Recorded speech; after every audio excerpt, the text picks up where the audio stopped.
Welcome to Car Shopping Mistakes. I'm your host, Deshone the Auto Advisor. If you are car shopping now, or you will be in the next 3 to 6 months, type me in the comments. Let us know where you're at so that we can make sure that you have the advice you need to make the best car deal you've ever made and not be spending more than 30 minutes in car dealerships. The name of the game with great deals is to not be spending time in dealerships. The more time you're spending in dealerships, the worse deal you're getting. The worst deal you're getting. Valencia, good to see you. Valencia World says she's shopping. If you're shopping now or you will be in the next 3 to 6 months, type me in the comments and let me know. Now, for those of you who are not shopping right now, you still may hang around for the next hour, learn something, because you're going to see a lot of people ask questions that you will ask or you would have when you go start shopping. So what typically happens if you hang out here enough, somebody's going to ask the same question that you would have asked, and you can get your answers that way. So welcome to Truth. Good to see you. Let me hop on over to Instagram and actually pop in over there. And I'll give you guys time to start typing your questions. No questions off limit. I try to do just rapid fire Q&A. So you have questions about leasing, about loans, about, getting the best deal, new cars, pre-owned cars. If you just want to tell me your situation, kind of what your goal is, we can go from there. And that's typically how we run it here. So let's see. I'll give you guys time to start typing. Once we get the first couple questions coming in, Dolan will start to bring them into the show. And we'll go from there. All right, I'm just sharing the show. Shout out to the sharers. And before we even start with the questions, I want to talk about the mistakes that I see people making. Let's really start out with the mistake of this leasing versus buying. I'm so happy that over the last 3 years, who was taught never lease a car? You were taught or you heard never lease a car. I could not be more happy that we have been helping people get their first lease for the last 3 and 4 years. The financial advice we've been listening to concerning leasing has cost us thousands of dollars. I was going to lease a car next week. As long as you get 5 offers, cool money. As long as you get at least 5 offers, you're good. See, people are out there paying. There's a couple ways that you can get a car. You can buy it new, you can buy it pre-owned, or you can lease it new. When you lease a car, you're leasing it brand new. So if you look at the financial parameters, you ask yourself, if I buy a new car, how much will it cost me? Now, I want you to use this rule. Every $5,000 is about how much per month. This is not for the new people. If you're new here, type the number 1. Let me know you're new. You've never been on the show. I don't expect you to have the answer to this question. But if you've heard this before, then every $5,000 is about how much on a car payment. You may have seen this in my video. You might have seen this on a show. This is a principle we teach. I want you to lock this into your head forever. Let's see if anybody knows. Or we got a bunch of new people. Michelle's new. I see you. Cool Money's new. DJ Furious. Okay, I see you. Sandra Bonds on Facebook. You're new. Okay, a lot of new people checking in. We're live on YouTube, Facebook, Instagram, and TikTok. So if none of you know, I want you to remember this. Every $5,000 is about $100 per month. Good to see you, Digby, on TikTok. Every $5,000 is about $100 per month. So how do we turn that into a real budget? You look at a car, $30,000 divided by 5,000. You're going to see that's about 600. Well, that is 600. So when you see that a $30,000 car to purchase is $600, if you borrowed that money, now you know about how much that car is going to cost, about how much $600 a month will get you if you purchase. Now, if you lease, $600 a month, depending on the lease deal, could get you a $50,000 car. So we're driving. So if your budget is $600 per month, then you have a couple ways that you can get a car. You can go find a $30,000 new car, no money down. You're at about $600 on a 5-year loan. You can go find a $30,000 used car. You're about $600 on a 5-year loan. Now, for $30,000 used car, maybe it was like $45 when it was new. You get it for $30. Or you can get a $50,000, depending on the lease deal, brand new car that you lease. So let's drive this home. You have people pulling up in cars. They're all paying $600 a month. One of them is driving a brand new $30,000 car. They didn't put any money down. Another one is driving a $30,000 used car. They didn't put any money down. $30,000 car. Another one is driving a $50,000 brand new car. They didn't put any money down. Who's getting the most value? In the short term, it's the person driving the $50,000 new car. It's nothing you can say about that. It's no like, well, it depends. Nope. $50,000 brand new car, $30,000 brand new car, $30,000 used car. The person driving the $50,000 car at $600 a month is getting the most value, hands down. Now, in the long run, where do the people who buy win? That's where we talk about the 8-year rule. That's why if you're buying your cars and you're keeping it 8 years, you should be purchasing, not leasing. 8 years is when you win. So that's where I wanted to start at. Let's start, like, tear down this bad information you've heard and you've believed about leasing. And I see people asking, we got a lot of questions coming in. I see you, Jaguar Music, on Instagram. I see you, Cool Money. I see you, we got a question. I see, hold on. From what I can see, we got like 4 or 5 questions waiting. So, Dolan, you could bring in the first one. Type your questions in, anything you want to ask. If you want to ask about leasing, I saw someone asked about bad credit. What about if I have bad credit? What about mileage with leasing? Just start typing those questions. We'll bring them all into the show and we'll get to them one by one. Is that true for someone that went into bankruptcy? Okay, so if you came out of bankruptcy, your goal should be to rebuild your credit as quick as possible. Right now, your credit's blank. You come out of bankruptcy, your credit's blank. You have nothing there, and that's a good thing and a bad thing.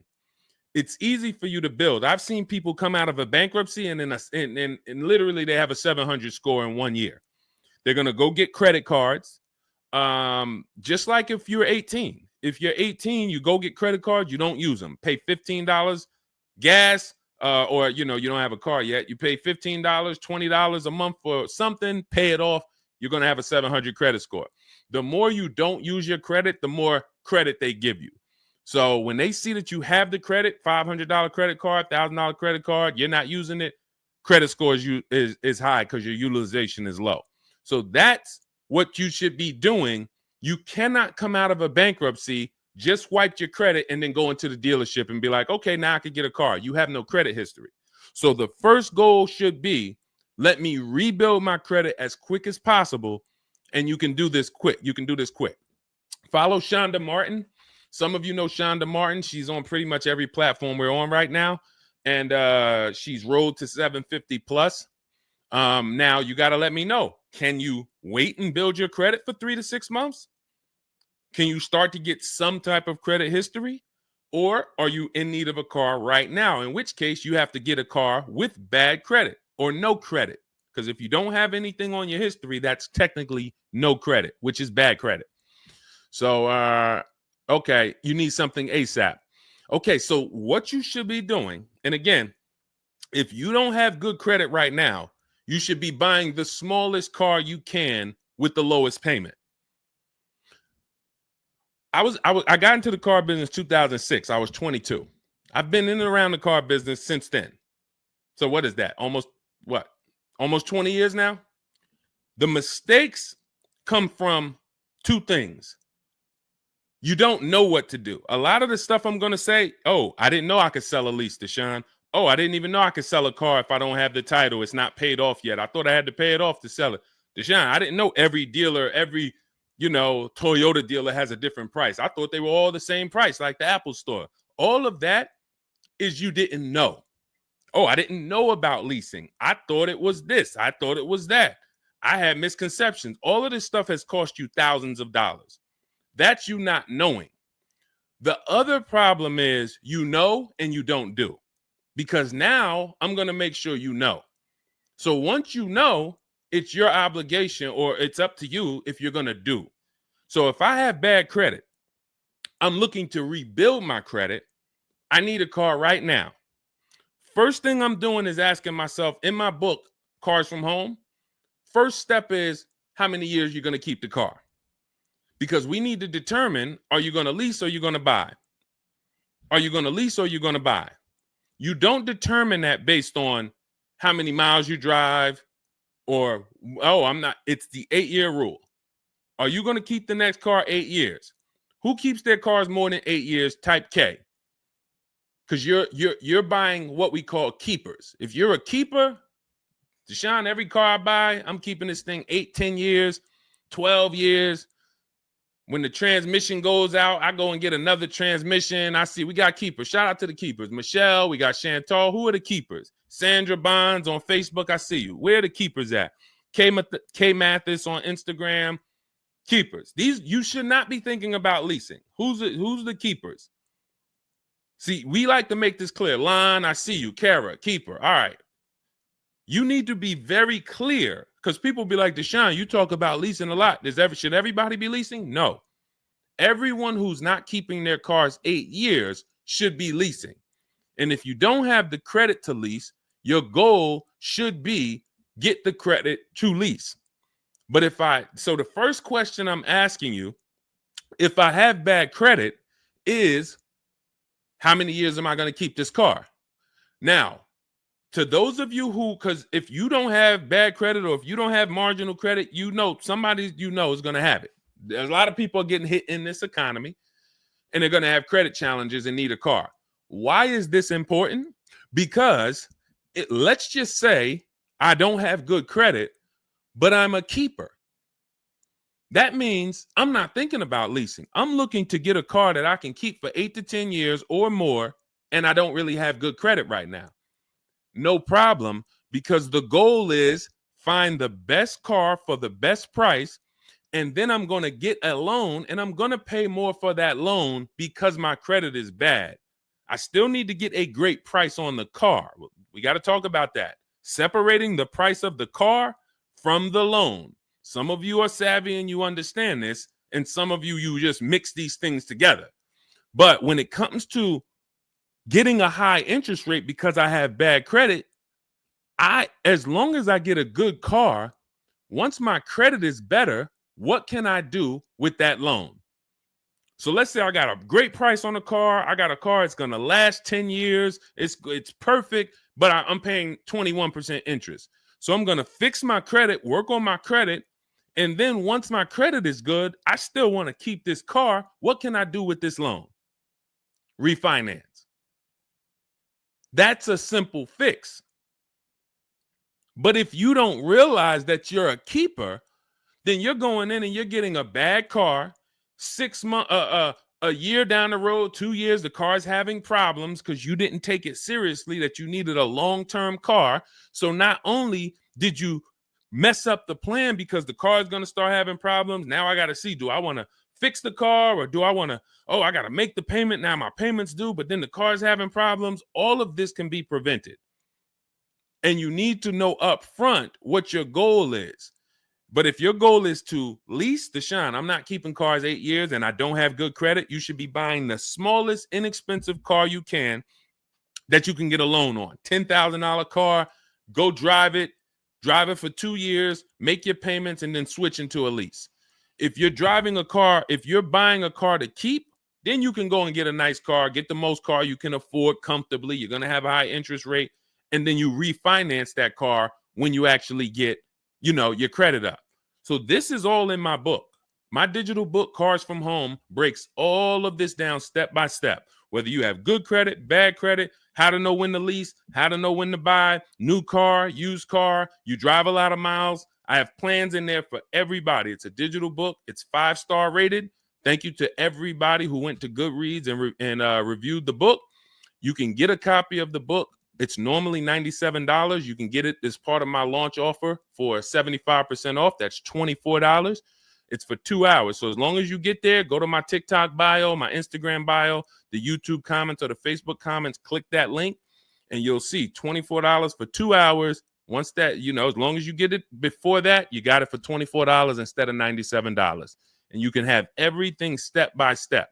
So you're not worried about, I'm trying to remember all of this. You can watch the replay on YouTube too. But all of this is everything I'm teaching is part of a plan. It's not me winging it. This all comes out of my book. All right, go ahead, Dolan. Bring the next one up. Keep typing your questions. I know we got a lot of questions coming in from all 4 platforms, so Dolan will bring them into the show. Just keep on typing. What is considered marginal credit? Now, this is going to depend on what you're trying to achieve. I like to see all right, who's a homeowner? If you're a homeowner, type me. Now, if you have marginal credit before you bought your home, your realtor or your mortgage person probably told you, go work on your credit and then get your credit to this to get a mortgage. A lot of people do that. They go and they work on their credit, and once their credit is a 640 or 620 or 660 or whatever it is to qualify for the mortgage, they go and get their mortgage. That's how it should be with a car. You want to get yourself, if you have the time, you want to get yourself to about that 660 mark. That 660 mark puts you, and I'm talking, do not use Credit Karma. Do not use Credit Karma. The amount of people who used to come into the dealership we run their credit, it's low 6s, 609, 590. And then they call me back, a couple months down the road. Oh, Deshone, yeah, my credit's better. And then we come in and they're like, yeah, I think it's up to about a 660, 680 now. And then we pull it and it's a 620, 630. And that's Credit Karma. Do not put yourself in a position where you're listening to Credit Karma. Pay. You can go to Google and you can type in, get my FICO scores. You want your FICO scores direct from the credit bureau. If you don't subscribe to a thing that gives you it before you go and make a purchase, you want to know what your FICO score is, not what a Credit Karma score is. But if you have the time, you want to try to get your FICO scores all above the 660, 670 mark. That's going to be in that good category. You can qualify for a lot of leases. Now, if you're in the 650, I want you to think about this. I have something I teach called credit and when it comes to profiles, leasing and credit. It's easier to get a loan to buy a car than it is many times to qualify for a lease. If you got a low 600 credit score, a lot of people will approve you. They're just going to approve you at a higher rate, higher interest rate. With a lease, it can work similar. But sometimes where you're in that low 620, 630, it's very tough to get approved. They're not going to take that much risk, but you may have a strong profile. So when you go into this, it's not black and white, guys. It's not like you can say, if my credit score is this, I'm done. What if your credit score is this, but you have a car payment already you've paid on time? When I worked for Mercedes, I worked for Mercedes for 5 years. We'd have people whose whole life was falling apart, but they never missed a payment on their Mercedes, and they get approved all the time. Everything else is falling apart, behind on the home. But if Mercedes sees you pay them, you got approved. So what I say is a current car. That's why those of you, if you're building to get a lease, if you're building to get a better car, pay that car on time that you have now. Because the best thing you can do is have a history of on-time payments on your car. That means a lot to a bank versus missing the car or putting the payments on the back because you thought that somebody told you could do that and it wouldn't affect your credit. A lot of people learn the hard way. Oh, I thought when I put the payment on the back, it didn't show as late. It does. So we again, I'm here to tell you everything from the inside. I've been helping people for years. We have people all around the country. You know, we'll bring a lot of them into the show. Marguerite, Brian, you know, a lot of the people who write in, Sheree. But we have this. I'm telling you from the inside, not from your perspective. I'm not like the public, and it's like, oh, this guy this guy must have really learned about buying cars because he's teaching. No, I'm from the dealerships. And, you know, if I wasn't doing what I was doing for 10 plus years, that was my job in dealerships, working with people, looking at banks, looking at credit reports, sitting there, seeing people turn down, seeing negative equity. So that's where my solutions for you come from inside. And so I would tell you, try to get to that mid sixes mark. And you'll put yourself out of a manipulation zone. You can qualify for a lot more things. All right, I see you, Michelle. I see you. Kim Randall, good to see you. The Savage Mama checking in. Abdul checking in. Good to see you. Go ahead, Dolan. You can bring up the next one. All right. Shout out to Dad. Y'all running the likes up on TikTok. Thank you so much. Thank you to everybody who's double tapping the screen. We appreciate you. Can you talk about putting money down or not when purchasing a car? So important. Listen, this is a good one. This is a good one. I don't know who asked this question, but this is a good one. Can you talk about putting money down or not when purchasing a car? So here's how you want to make sure your down payment never gets taken if you are purchasing a car. You must separate your monthly payments from the price of the car. You make the mistake sometimes of going in and saying, what's the payments on that car? Who's ever said that? Hit the like button, type me. You ever said, hey, what's the payments like on that car right there? The reason why we don't do that is because you're actually mixing two transactions when you do that. Thank you for being honest. Shout out to the people who are being honest. You're mixing two transactions. You're looking at the price of the car and you're looking at the loan details, which equate to your monthly payment. See, if you pay cash for cars, then you understand you don't care about the payments. You go in, you're trying to find out the out the door price. What is my out the door price from the car for this car? If you're doing it our way, you're doing this from home. Bunch of dealers submitting offers to you. They're out the door offers for this car to your email, bidding war. We'll talk more about that in a little bit. That's the cars from home way. But once you get the out the door price, you then say, all right, that car that I want, $32,000, including all my tax, all my fees, $32,000. I pull up my auto loan calculator. How much is $32,000 on a car payment? Well, 5 years might be around $620 a month. 6 years might be around $550 a month. Okay. Do I want my payment to be that high? If I could afford that payment, do I want my payment to be that high? You see how we've separated the price of the car from our loan and our monthly payments. This has nothing to do, and this is what we call the 3 pillars of great car deals. 3 pillars. You cannot get a great car deal if you're mixing these 3 pillars. First one, who I buy my car from. Second, who I get my loan from. Third, who I give my old car to and sell it to. That's why we don't say trade here. That's a curse word. Forgive me if I even saying it. And if, we get some questions about trade-ins, we'll explain why we don't trade cars. So we have to separate these and bid out each one. You have so many online tools at your disposal that you just don't know how to use yet when it comes to your cars.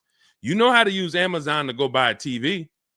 You know how to get a subscription to YouTube. You got a ton of online tools you know how to use. Shazam, what's that song? Shazam it. But the online tools about car buying, you just don't know how to use them. That's where I come in. Our entire system is showing you websites that do this, tools that do that, And so we can make sure that we're getting the best deal. So the only way you're going to make sure you never lose your down payment is you have to separate the monthly payments from the price of the car. If you go in and say, hey, how much is that payment? The car salesman says, well, how much can you put down? Well, I don't really want to put any money down. Well, all right. If I had to, I guess I could put down like 3, 4 max though. But I'm trying to be at like $600 a month. You're working your loan out with them. That's a loan. And let me tell you how. Let me show you why you can know you shouldn't be mixing these transactions. There's big money in all of them. There's a ton of people who want to sell you a car. There's a ton of people who want to give you a loan. They don't sell cars. Let me say that one again. There's a ton of people who want to give you a loan. They don't sell cars. They want to compete for your loan. That should tell you there's a lot of money in the loan business. Then there's a ton of people who want to buy your car from you. Your car you have now. You're the one you're like, well, I just normally go trade the car in. Well, how many offers are you getting when you trade the car in? Well, I usually just get the one from whatever the dealer says he's going to pay for me. Okay. So there's a ton of people who want to buy that car from you. They don't care about selling you a car, and they don't care about giving you a loan. So when you buy a car from a dealer and you give them your old car on trade-in and you get your loan from them, you just gave them 3 transactions. You did 3 transactions with them in one. Do you see why it's impossible for you to get a great deal doing that?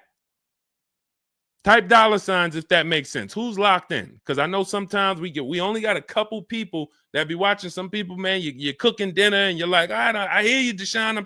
You're not gonna save $5,000, $10,000 like my students, and you're cooking dinner and you're just trying to listen in on the side. Look, you're not gonna get this. Look, person got a Kia $439 a month, $35,000 car. Look, save probably $6,000 off the car.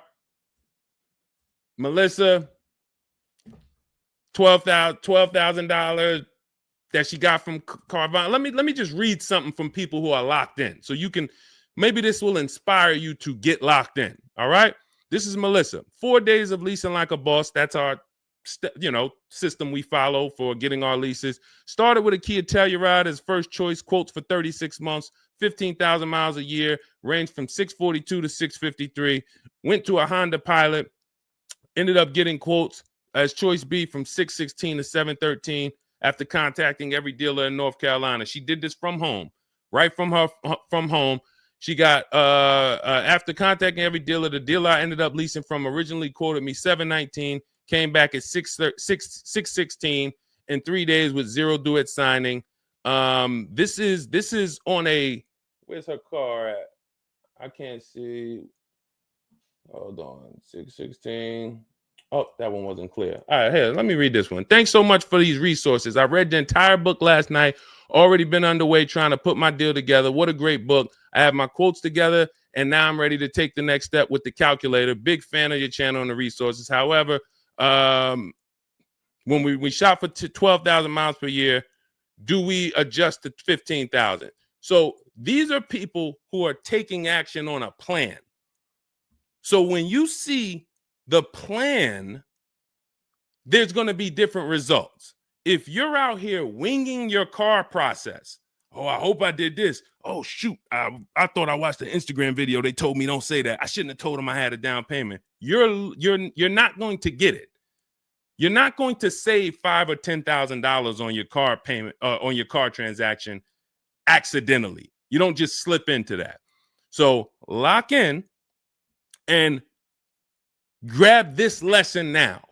I need to separate my transactions. Who I buy my car from is one transaction. I'm going to bid it out.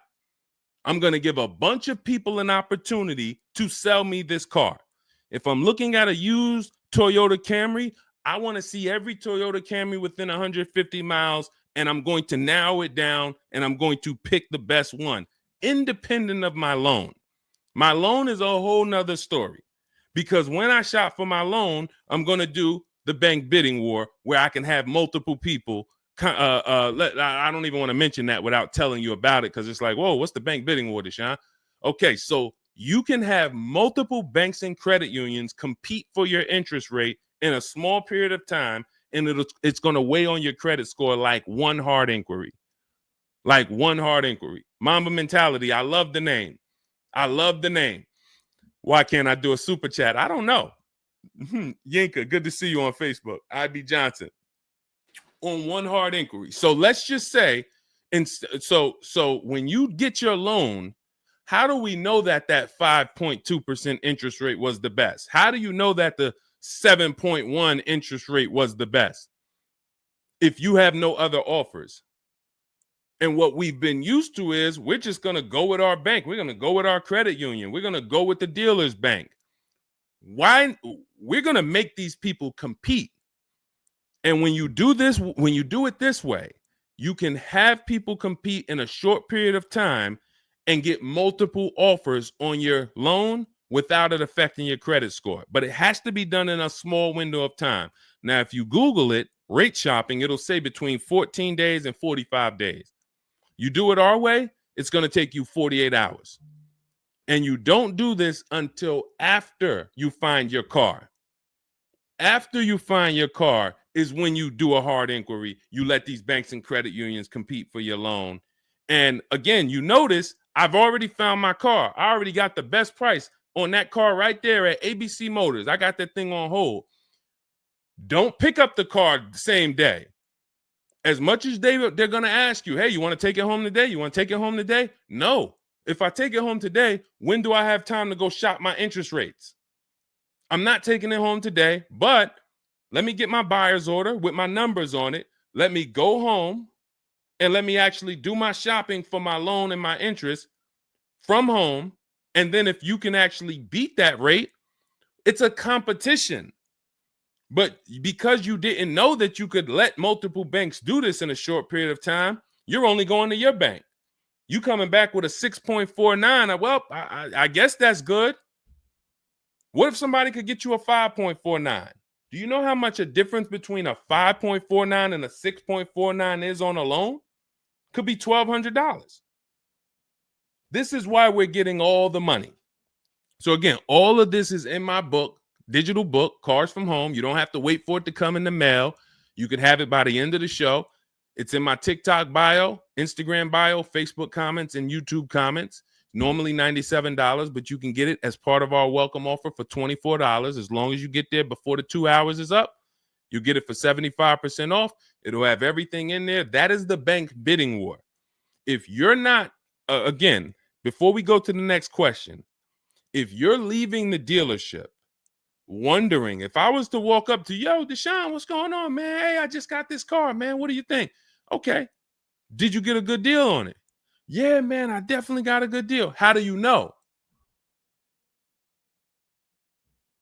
If you're not saying to me, yo, man, you know how many offers I saw?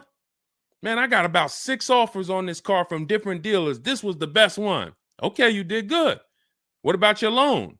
No, man, listen, my bank competed, credit union competed. The dealership told me none of their banks could beat what my bank gave me. Congratulations, man, you got a great deal. But if you don't have that same confidence, you did not get a great deal.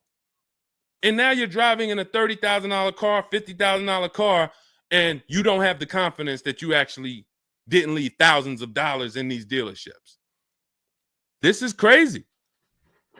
And when you get mad and stop accepting it, you'll listen to what we're telling you to do. If you think you deserve that abuse, then you're going to keep doing the same thing. That's why you got to unlearn. Okay? So separate your transactions. Who I buy my car from, I'm getting multiple offers for. Who I get my loan from, I'm getting multiple offers. Who I sell my old car to, I'm getting multiple offers. And with the internet, I can do all of this right from my house, right here. All right. That's the Cars from Home way. Let's go, Dolan.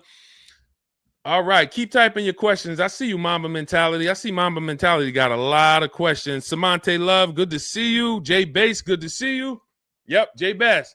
Separate transactions. Exactly. D So Chill on TikTok, good to see you. Lisa on TikTok, good to see you. Hector Ruiz, thank you, Hector Ruiz. Shout out to the sharers. Shout out to the sharers. I always got to take time to shout out the sharers. We can't do this without you. All right, how can I schedule a consultation with you? Also, does it make sense to lease a pre-owned vehicle? So let me answer the bigger part of the question first. Most leases are going to be brand new. There's only been a few manufacturers that have tried to do a pre-owned lease program. Lexus tried it. BMW's tried it.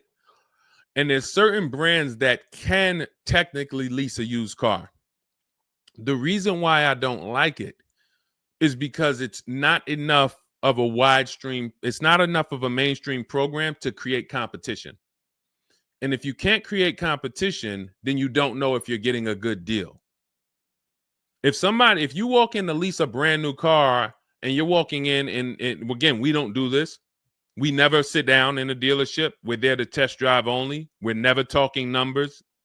But if you are doing it the old way, you're going to go in and then you're going to get a bad lease deal presented to you. And they'll say, well, I could lease you this 3-year-old one and it'll save you like $150 a month. How do I know that's a good deal? It might be affordable. And sometimes you confuse affordable with a good deal. It's not a good deal because you could afford it. I want to let that sink in. We confuse, you know how many people I watch get a horrible deal, but they go home and they're like, yo, man, they got me to my payment. Bad credit usually. A lot of people with bad credit will brag about yo, man, you got to go see Joe, man. Why do we need to go see Joe? Man, he got me in a car. Nobody else could. All right, let's look at the numbers. Dag, you're paying 24% interest. You know this is an 8-year loan? You know this is an 8-year loan. Oh, nah, I just, listen, man, Joe, you sending all your friends to Joe. Oh, look, and this car has 70,000 miles on it. You paid 28,000 for it? See, because they got you to a payment you could afford. So you thought, good deal. Now, I go into a Bentley dealership right now. Bentley's $300,000. And they say to me, we'll give you this Bentley for $150,000. So they give me somebody offers to give me a $300,000 Bentley for $150,000. 50% off. We're going out of business. Take it. Can I afford it? No. Is it a good deal, though? Is it a good deal? $300,000 Bentley, half price, $150,000.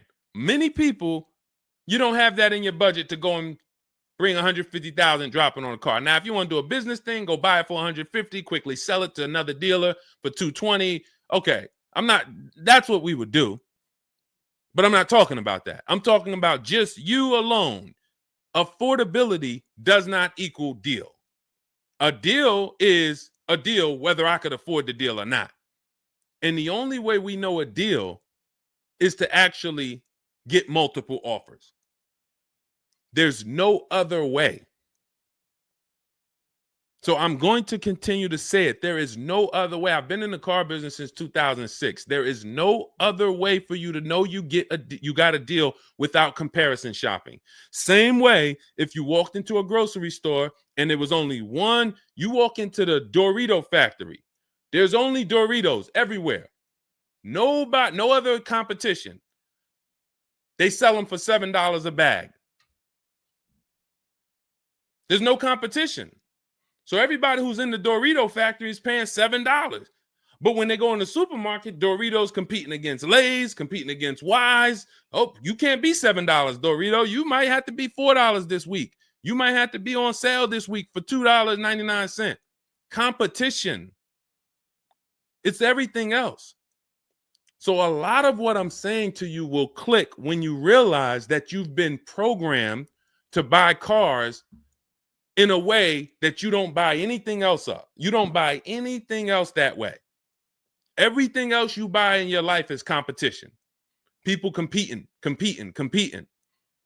Everything else only with cars, we look at one offer. So that's why when you come home, start to look at the whole market, you're going to love this. You're going to be like, man, I don't know how I didn't start doing this before. What I'm teaching is not, the whole Cars from Home system is not rocket science. We just use the internet to create competition.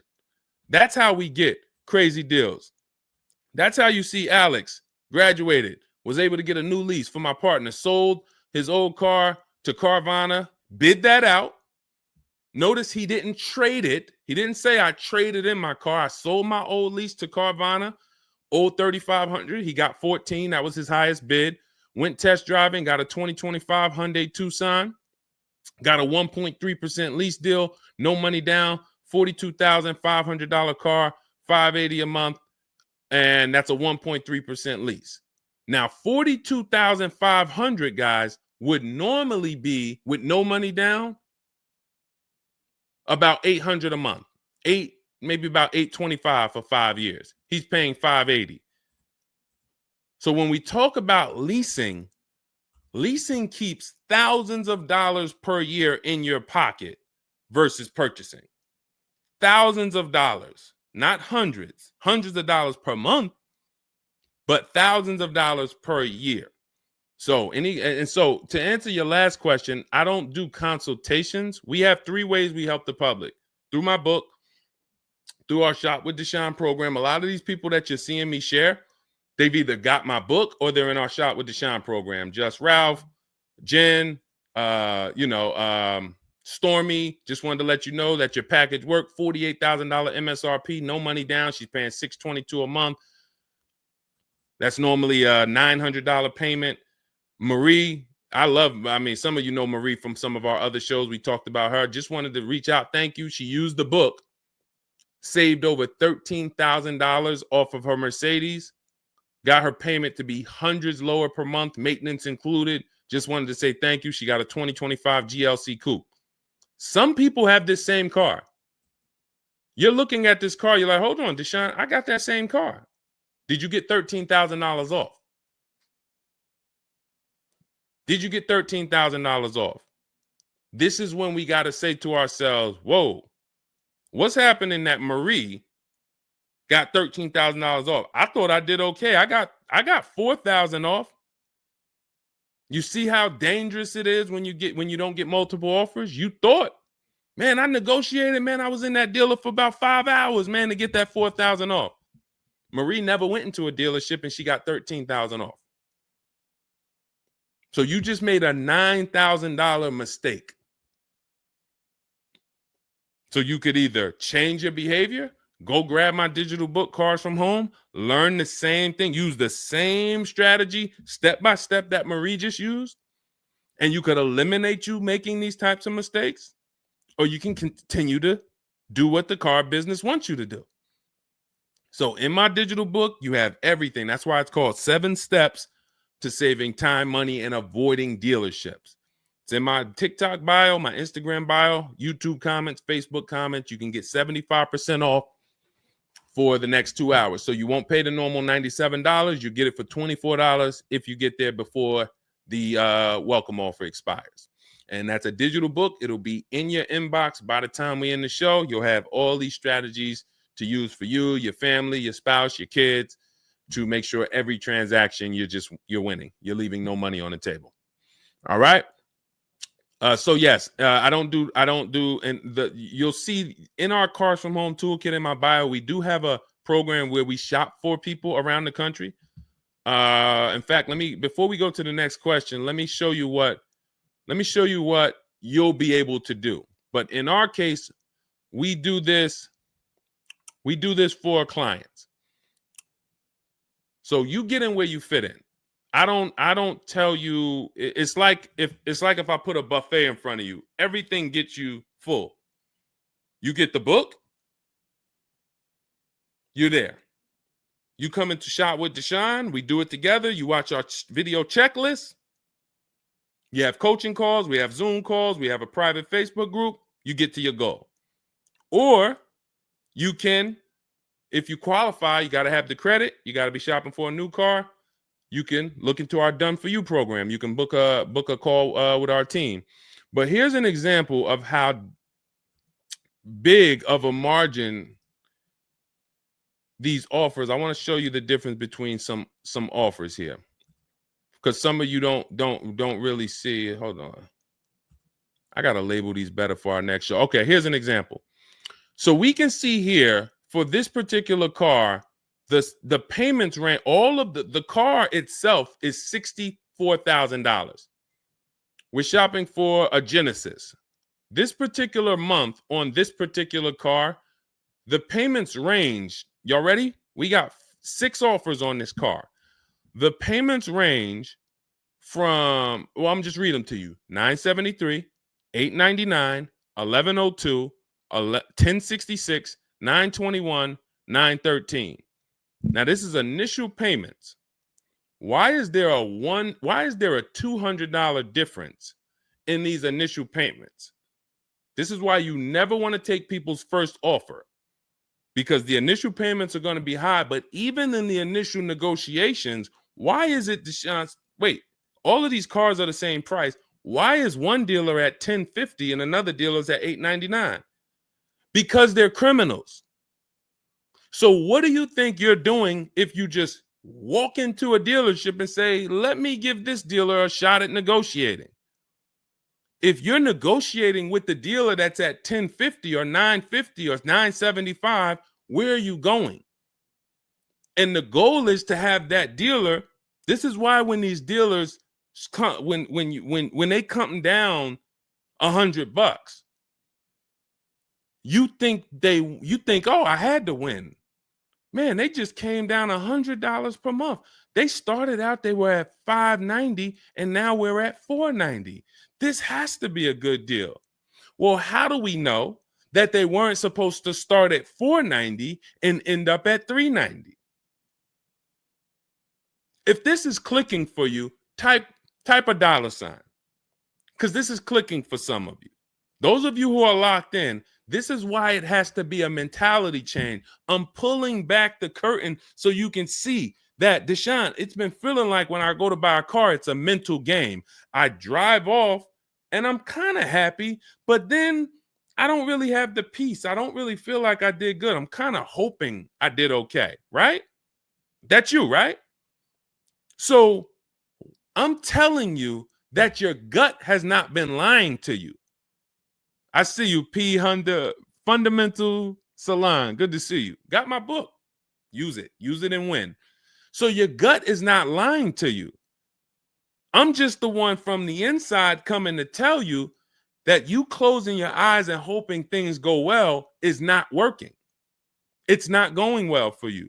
If you looked at other people, they're doing better. If you looked at people with strategy, they're getting cars for $200 a month less than you. They're getting $5,000 off less than you. They're leaving knowing that they got the best deal because they saw so many offers. You're hoping, and that hope is not leading to that hope is a bad strategy. So what you want to do is you want to change your mindset and realize that the dealer's whole goal is to keep you from shopping. If you burn that into your head about the car business, the entire goal of every dealership is to keep me from shopping their competition. And if you know that, then you're not going to go into the dealership. You're going to say, all right, how can I be at home and do this from home? Again, that's all in my book. But even if you want to make calls, there's some people, you've been on to this since 4 years ago, 10 years ago. You're like, Deshone, man, I knew, man, I don't go into those dealerships. I call around, I'm going to get me a bunch of offers. And by the time I get there, that's when I'm picking up my car. You've been on to this truth for a long time.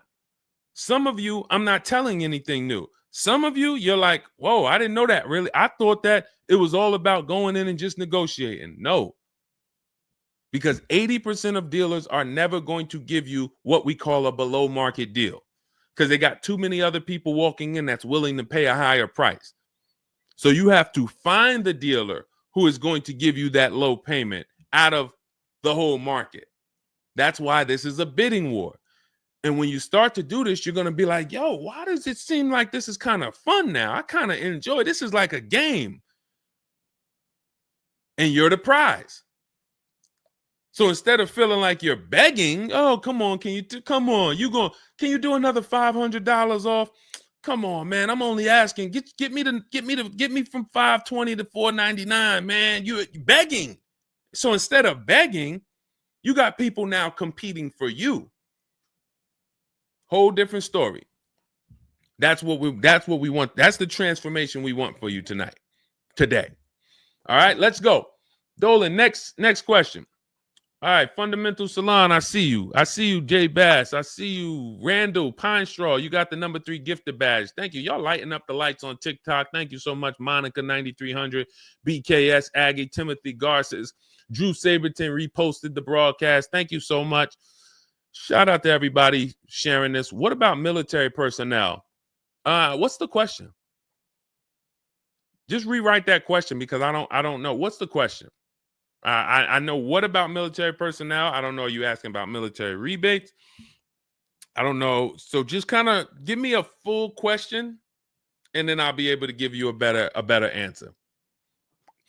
Hello, I'm planning on purchasing a 2025 Escalade. Any negotiation between the MSRP and the invoice? Of course. Now, if you walk into a dealer and you say something like that, what is the dealer going to say? So let me ask everybody who's watching. We're live on Facebook, TikTok, Instagram, and YouTube. If this person casually walked into the dealer and said, hey, is there any negotiation between the MSRP and the invoice? What do we think a smart dealer is going to say? Not an honest dealer, a smart one. Thank you, Sassy. No. No. And you know what's crazy? They're going to say it in a way that makes you believe it.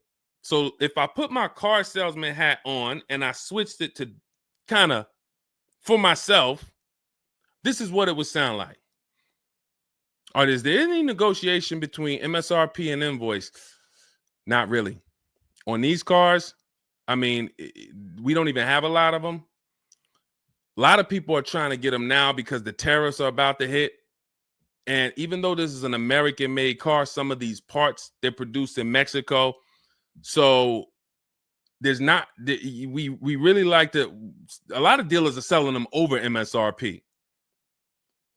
In 10 seconds, I just took you to, whoa, but can I get MSRP though? See, that's why I'm never training you to go in and negotiate with people that negotiate every day, 3 times a day for the last 10 years. You're just not going to be a match. You might negotiate office furniture. Yo, Deshone, I do office furniture. A car salesman couldn't come in and negotiate with you on office furniture. But you can't go into a car sale and negotiate with car salesmen because, again, the psychology, we just know every question to ask, everything to say. It's a mind. And so some people use it for good and some people use it for evil. And so how do we find out what the discount is on the Escalade? We talk to multiple Cadillac dealers. Now, if you're doing it our way, in my book, I have scripts that I wrote for you. It's all by email. So there's a reason that people can actually go in, use this book, use these scripts, and come out with great deals. This is Trey. Trey got 3 cars using our system. He says, my son was in the market in 2025. He just got a 2025 Blazer. He said, I started sending emails in the wee hours of Tuesday morning. So those are email scripts that I wrote. They're in my book. You have access to them when you get my book. You're using all my scripts. We're not talking.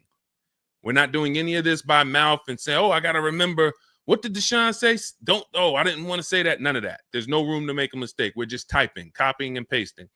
He says, emailed 25 to 30 dealerships, got 8 offers, closed the deal in 2 days. 2 days. So some of you, you're like, Deshone, I need a car in like 2 weeks. No problem. Trey got his in 2 days.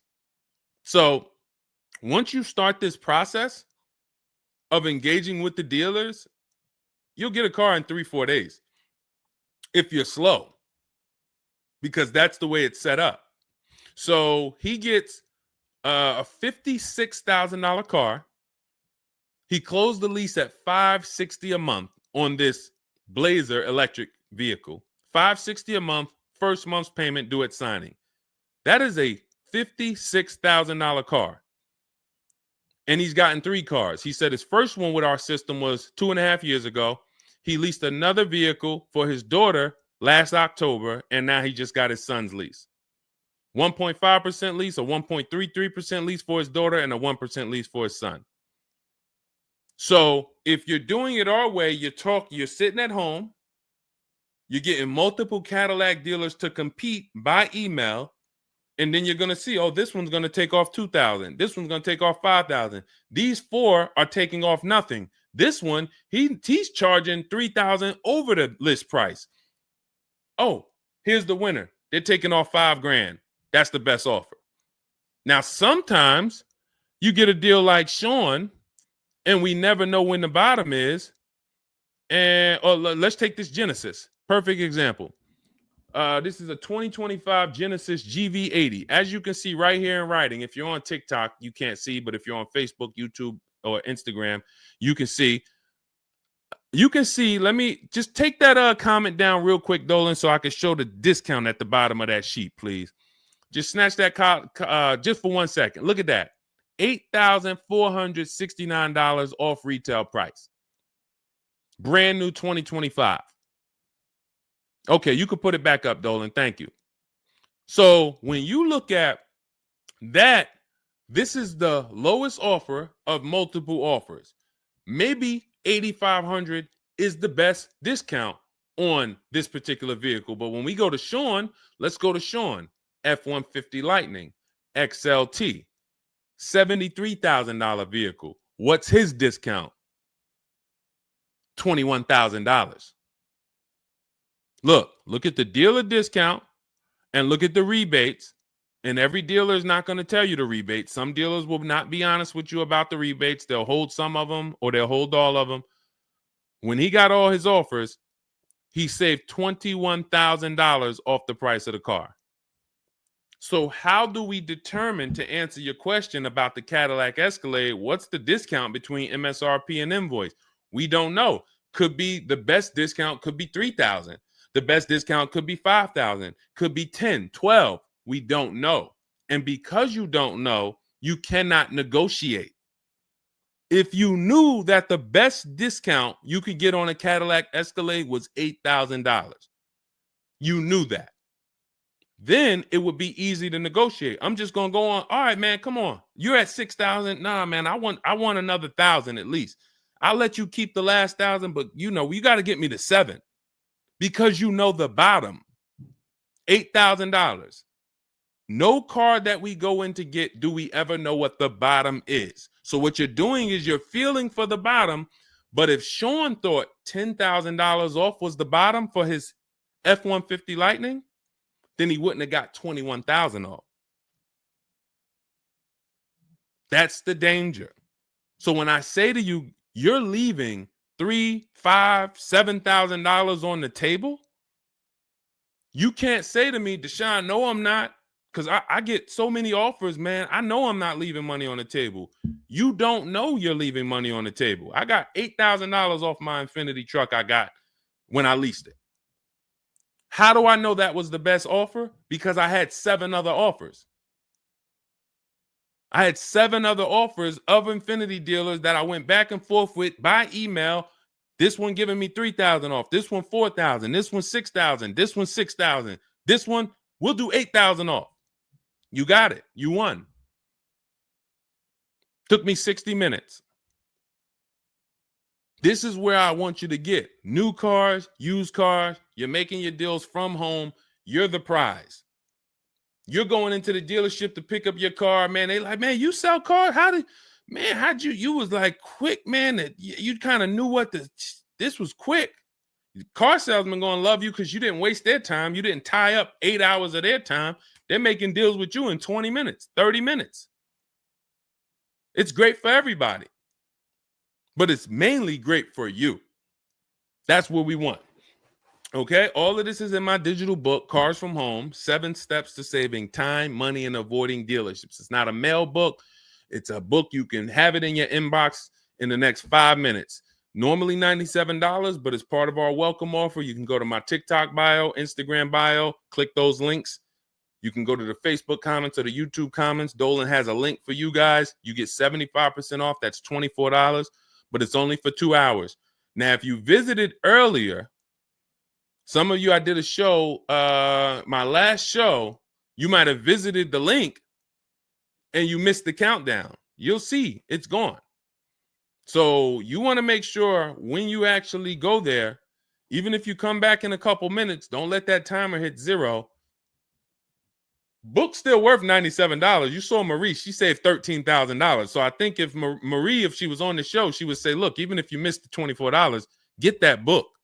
Save me $13,000 off my price. All right.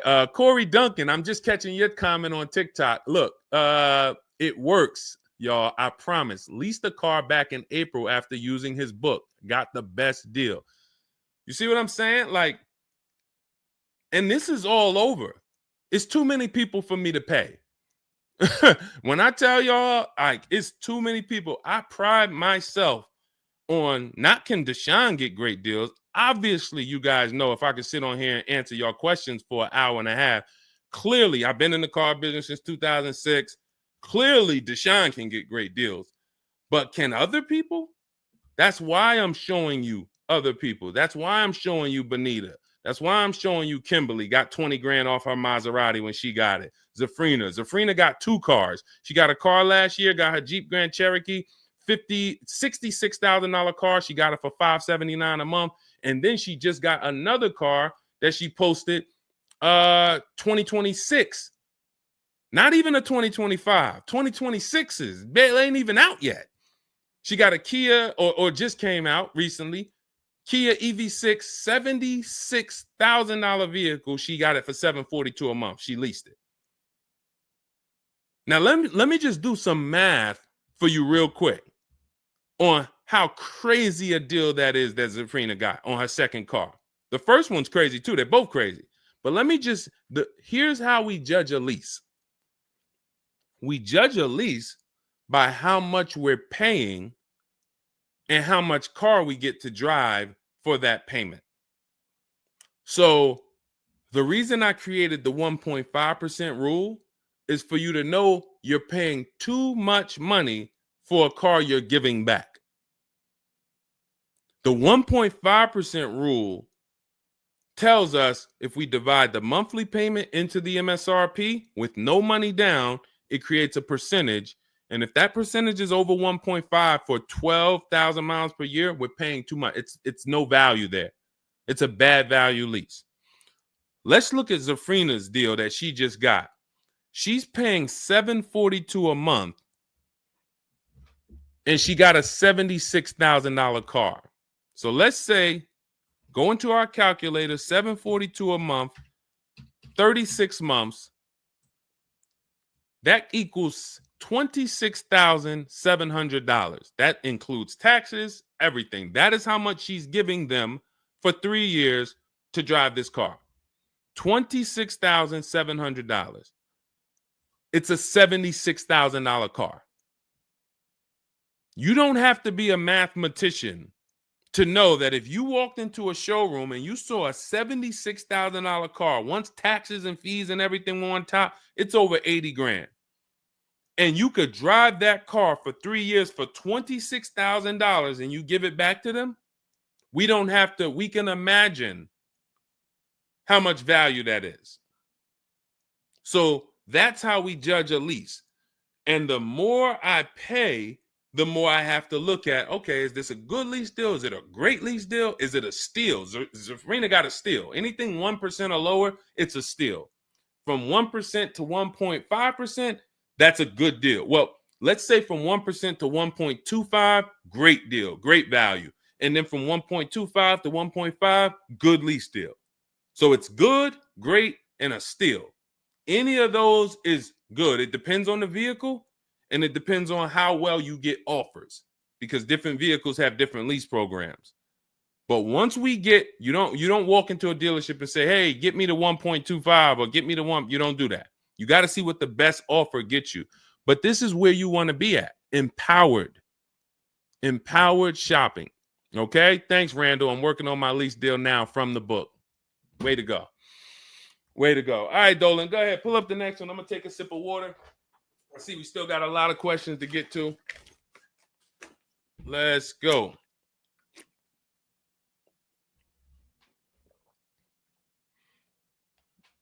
Mark is me. Good to see you on Instagram. Checking in. All right. Let's go. Does it matter if you email or call a dealership to find out the best price? All right. No. You just got to realize it's going to be different things that come with phone. The reason why. Okay. Who's a good negotiator? All right. Let me put it like this. Who's not a good negotiator? Let's be honest. Who's not a good negotiator? Type me. You're just not. It's not your thing. You don't really like confrontation. Not a good negotiator. Let's go. Who's going to be honest? Oh, we got a bunch of good negotiators on here today. Bunch of good negotiators. Where we at? Hershey. What's going on?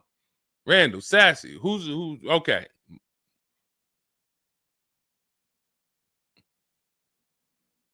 Okay. Couple people that want to be honest. Everyone else is a great negotiator. You need that to get on the phone. In order to get on the phone, you need to be a good negotiator. You need to be quick with your words. You need to be, and that's what's going to happen when you're calling to get deals. Now, if you're calling to get deals, you just need to be able to know exactly what information to give and what information not to give. So let's just say you call in and you're trying to get an offer, and somebody says, "Hey, wait, I need your credit." Okay, are you gonna say, "Well, no, actually, the people who I've been working with, they haven't been asking for credit. Just assume tier 1," or are you gonna, fumble through that? And if you so this is what you're going to get. That's why I say if you're calling, you could try asking for sales managers. But the reason why email far exceeds getting the offers by phone. Now, look, getting the offers by phone is way better than walking in. But if you get the offers by phone, you still have to you have to try to lock down who the good dealer is, because you're not going to really have anything in writing. And that could be a problem. That could be a problem, because whenever you're going in and you're thinking this, that's why everything we do is from home. Your credit app is done from home. If I'm talking to somebody on the phone and I feel like I done talked to maybe 8 dealers, I got 5 offers, and one guy, Matt over at, that dealership it feel like he's being honest. He's giving me the offer. He told me this is what your payment's going to be. It includes taxes. It includes everything. Or this is what I'll sell you the car for out the door. Okay, I'm doing the credit app online because I want all of that firmed up before I get there.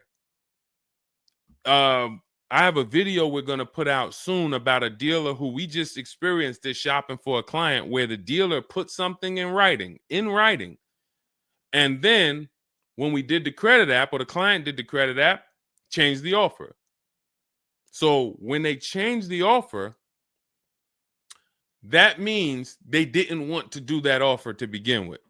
Oh, no, they didn't change the offer. They said the car was sold.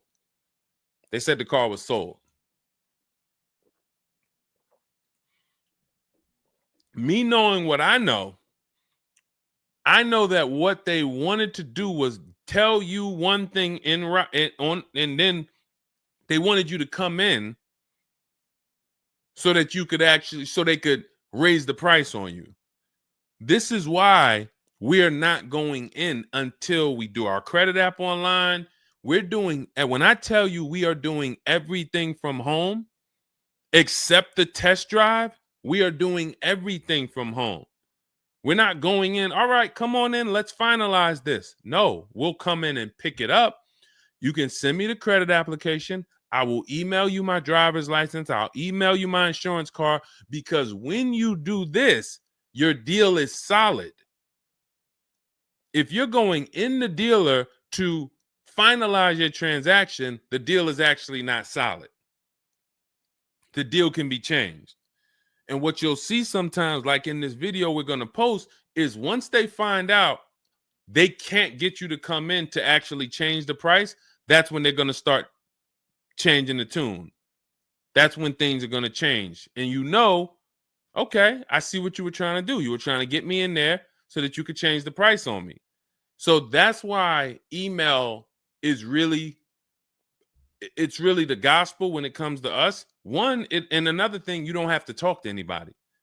You don't have to remember what you're going to say. What's up, Robert Ishel? You don't have to remember what you're going to say. You don't have to worry about saying the wrong thing. When you're doing this by email, especially when you're using our stuff, if you have my book, my digital book, everything's in there. The scripts are in there. When they say, when can you come in? We have a script. When they say, hey, we only give quotes on for people who are in here, we have a script. When they say, hey, I don't have this car, but I might be able to get it for you. Are you open to that? We have a script for that. Everything, we have probably 50, 60 scripts. Everything they're going to say. So that allows us to have conversation by email. We're not just emailing. We're having, Marcus Me asked, I see a question about warranties. I got you. Hang on. Mark, we're not just emailing, we're having conversations by email. Big difference. Conversations by email move things forward. Oh, we can't do this. Oh, how about this? Hey, it's a back and forth. That's why our scripts are so powerful, and they move things forward and they keep it on your agenda. So again, myself, I could do it either way. If I was doing one car deal, I could call around. I'll ask for sales managers. I'll talk to the sales manager. I'll try to get a car deal done. But it's the transferring of information, and this doesn't work on a used car. So this only works on new cars. So if I was buying a used car, it's a whole different system. But another reason this isn't effective. What's up, Smitty? Hopping in on TikTok. Another reason that's not effective. Again, better than you walking in. I'm just being straight up with you. If you told me is that better than me walking in? 100%. Get on the phone. You will do way better on the phone than walking in. But compared to email, you ask me like email or phone, which one's better? Email crushes it because I can have conversations quicker. I have stuff in writing. I don't have to worry about not having something in writing, and I show up and I thought that it was this and then it's that, and then it's nothing I need to remember. Yeah, I think that's enough. I think that's enough. So again, in my book is all the scripts. And without you knowing what to say when they say this, then the conversation is going to move slower and you'll be typing everything manually. What should I say to them? All right, what should I say to this? When they say, oh, can I have your full address? Okay. These are the things that you want to know how to respond to. Okay. All of that is in my book. But again, either way is better than walking into the dealerships. Walking into the dealerships is where you're going to lose. All right, go ahead. Next question. Kevin Carroll, Jamie Rodriguez. Good to see you. How do we apply for a soft credit pre-approval? You have to find a bank or a credit union that does it. If your bank or credit union should be the first people you ask, can you get a soft credit pull pre-approval? Because the soft credit pull pre-approval doesn't start the rate clock, doesn't start first of all, the rate clock starts at the hard credit pull, which means your credit bureau, Equifax, Experian, TransUnion, they're looking now and saying, okay, you have a certain period of time where you can do more of these to actually get different rates. But once that period of time closes, we're going to update your credit score. So let's just say you get that hard inquiry, and when it closes, your credit score drops 10 points. Okay. Had you gotten 3, it would have dropped 10 points. In that window, same 10 points. But if you let the window close, then you go and get another hard pull. When the next window closes, it's another 10 points. That's why we don't want to be moving like that. We don't want multiple hard pulls in a spaced out period of time. So you want soft credit pull, and if your bank or credit union doesn't do it, go to Google. Go to Google, type in soft credit pull pre-approvals. Find a bank that does it, because all you want to do is put your budget together. This might not be who you get a loan from. It's just for you to put your budget together. And if you've ever bought a house or you got a mortgage, you'll see, all right, you might pre-approve me for, 4.25 interest rate. And then once I go to get my loan or my mortgage, it might go to 4.3. It might go to 4.6. It doesn't matter. This is just to budget. You need something so that you can know how much you can spend. That's the purpose of the pre-approval. So it's no reason for you to ever give a hard credit pull. You are much better off just using the rule of every 5,000 is about $100 per month. Burn that into your head. Every 5,000 is about $100 per month. So that means when I'm looking at this $30,000 car, that's $600 a month for 5 years. What if I want it to be $500 a month? Then I need to, instead of taking out a loan for $30,000, I need to take out a loan for $25,000, which means I got to put $5,000 down. But if I'm taking out a loan for $30,000, it's going to be about $600 per month on a 5-year loan. You could go to 6 and it'll drop it a little. For 6, it'll drop it another, But if you don't have that rule of 5,000 in your head, you're too off in your budgeting. You need to have some type of anchor to what this car should cost me. If I'm looking at a $50,000 brand new car, I don't want to be able to, give me the $600 a month on that. Wait, Deshone already told me every 5,000 is $100 per month. How am I looking at a $50,000 car and saying get me the 600 on that? Just divide 50,000 by 500. You're gonna see, oh, that's 1,000. This thing costs 1,000 a month on a 5-year loan. Yes. No money down. Yes. This keeps you from getting in trouble. This keeps you from leaving out the dealership with a 9-year loan. You're at your payment, but your loan is for daggone.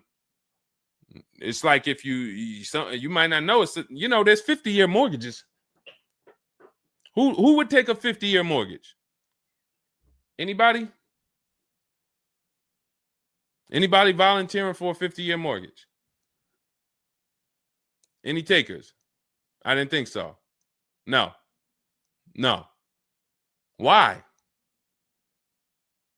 If you went into a house, $500,000 house, and they said your payment is this for 30 years, but if you take a 50-year mortgage, it drops to this. Nobody on here would be like, okay, yeah, give me the 50-year mortgage. They're available because we've learned that 30 years is the longest you would take a mortgage. And that needs to be 72 months with cars. That's why I tell you 72 months should be the longest you ever consider for a car loan. And if you go in with these parameters, nobody can take advantage of you. All right. All right, let's go. We'll wrap in a car. We're almost done. I say let's go. I see we got maybe one or two more questions. We'll see. For lease, I can only go through the dealership finance department. We'll bring that one in next. I see you. I see you on TikTok. Anita, I see you. What's going on? Warranty extensions worth it? Oh, you mean extended warranties? Okay. Are extended warranties worth it? Depends on the car. If you with warranties, you're asking yourself, what's the odds that things are going to break on this car? And then how expensive are they to fix? And this is why when we get cars, we do something in step 4 of my book. There's a 5-minute process we do.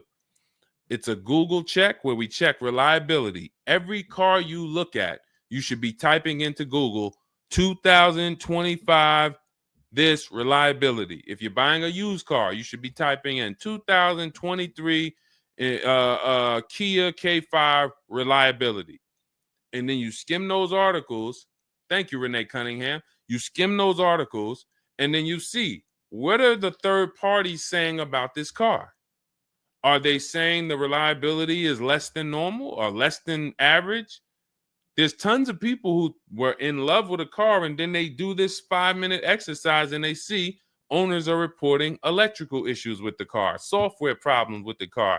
Owners are complaining about the infotainment system in the car.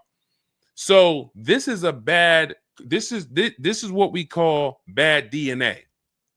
This is not something that when we buy used cars, you'll see in my book and you'll hear me talk about on the show. We screen down used cars with title history, service records, accident history.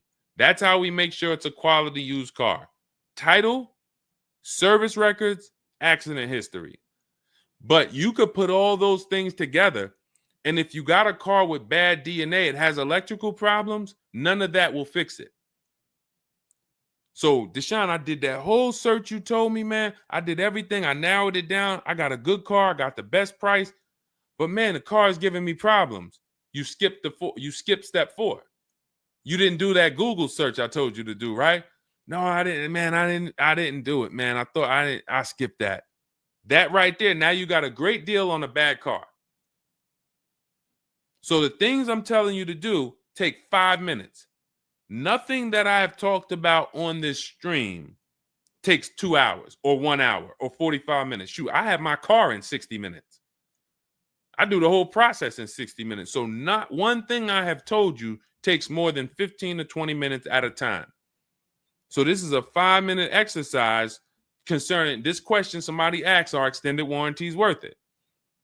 So extended warranties cannot fix a car with bad DNA. You want to skip that. So once you find out, okay, I got a car. For example, there's certain Nissans, when you pull them up, you do you're going to type in the year, the make, the model, longevity. Going back to the keepers. Everybody who answered earlier, they're a keeper. You buy your cars, you keep them more than 8 years, type K for keeper. You don't lease. I don't want you thinking about leasing. But if you're keeping, you need to think about warranties. Just like people who lease don't need to think about warranties for the most part, unless they're a high mileage driver, they're getting a high mileage lease, they're not thinking about warranties. So if you're a keeper, you're thinking about warranty, which means you need to look at longevity. There are certain cars you're going to type in, do this exercise, type in the year, make, model, and the word longevity to Google, and you're going to see this car, owners report transmission problems between 90 and 110,000 miles. There's nothing you can do to change that car's DNA. Nothing. So yes, you can get one with good service records, good accident history, good title history. Nothing you can do to change the fact that that car has transmission problems from 90 to 110,000 miles.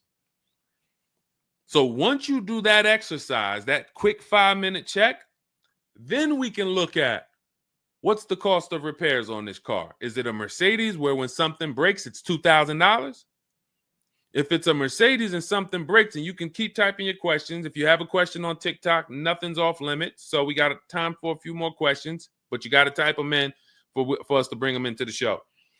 So are we, once you know what cars, like give you an example, you got a Honda, you got certain cars, they're very inexpensive. Something breaks on the car, the parts are cheap, inexpensive. These are the cars where you don't need extended warranties as much as you need a car when you look at a car that has high cost of repairs. So what should you be typing in for the car you want? Cost of repairs.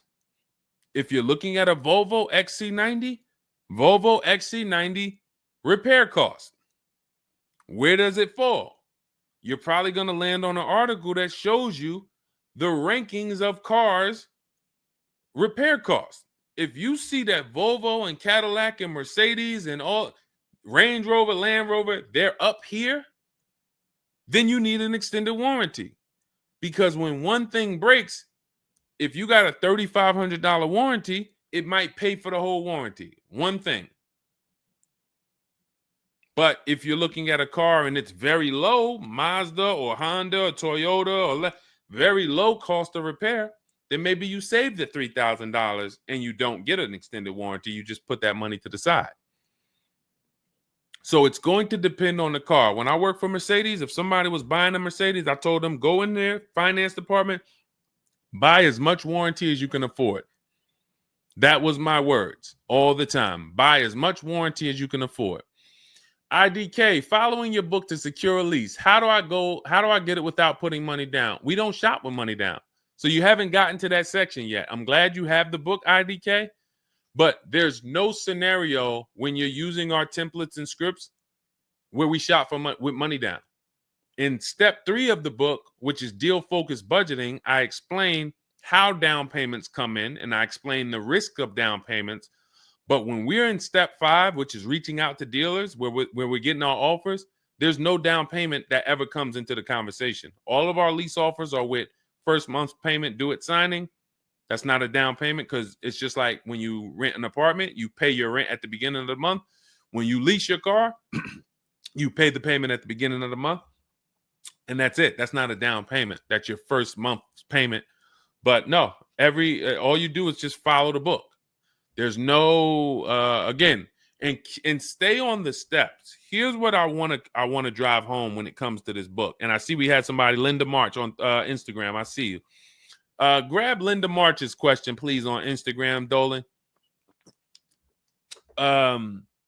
Do not read this like this is some seminar. There's 2 types of people who use the Cars from Home stuff. All of our stuff is made to be like you having a conversation with me. If you jumped on the phone with me and you said, Deshone, this is what I want. What's my first step? I would give it to you and then you go do it. I wouldn't say to you, okay, Linda, you're going to do this. And then once you do that, go and do this. And then once you do that, go and do this and then do that. And then by the time you finish this, you'll see this on this website, and then you'll be ready to pick up your car then. How would that go for you?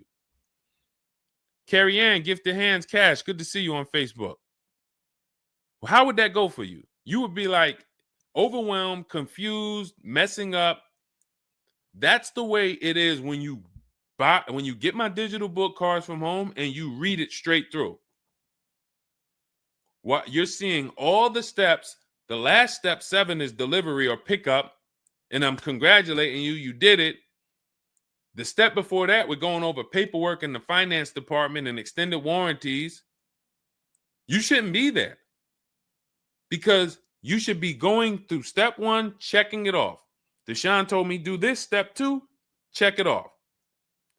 Step 3, and then once you get to step 7, which is delivery, check, just picked up my car. It's a checklist, not a Bible or a almanac for car research or car studies. That's not what it is. And so I want to let you know that so that you don't come in thinking you're about to learn a lot about cars. In fact, that's how it was when I first started. My first book was called 52 Car Buying Questions Smart People Don't Ask that cost them thousands. 52 car buying questions smart people don't ask that cost them thousands. That book's not for sale anymore, but if you Google it, it's highly rated. People loved it. People said, Deshone, I use this book, man. I learned so much and I got a good deal. Because I still was teaching you how to get to the multiple offers, but it was too much information. That was when I came and I started teaching and I said, I want to teach you everything I know. No, the way my book now is, Cars from Home, 7 Steps to Saving Time, Money, and Avoiding Dealerships, is to get you right from where you're at to your car. 90 minutes, 2 hours from home.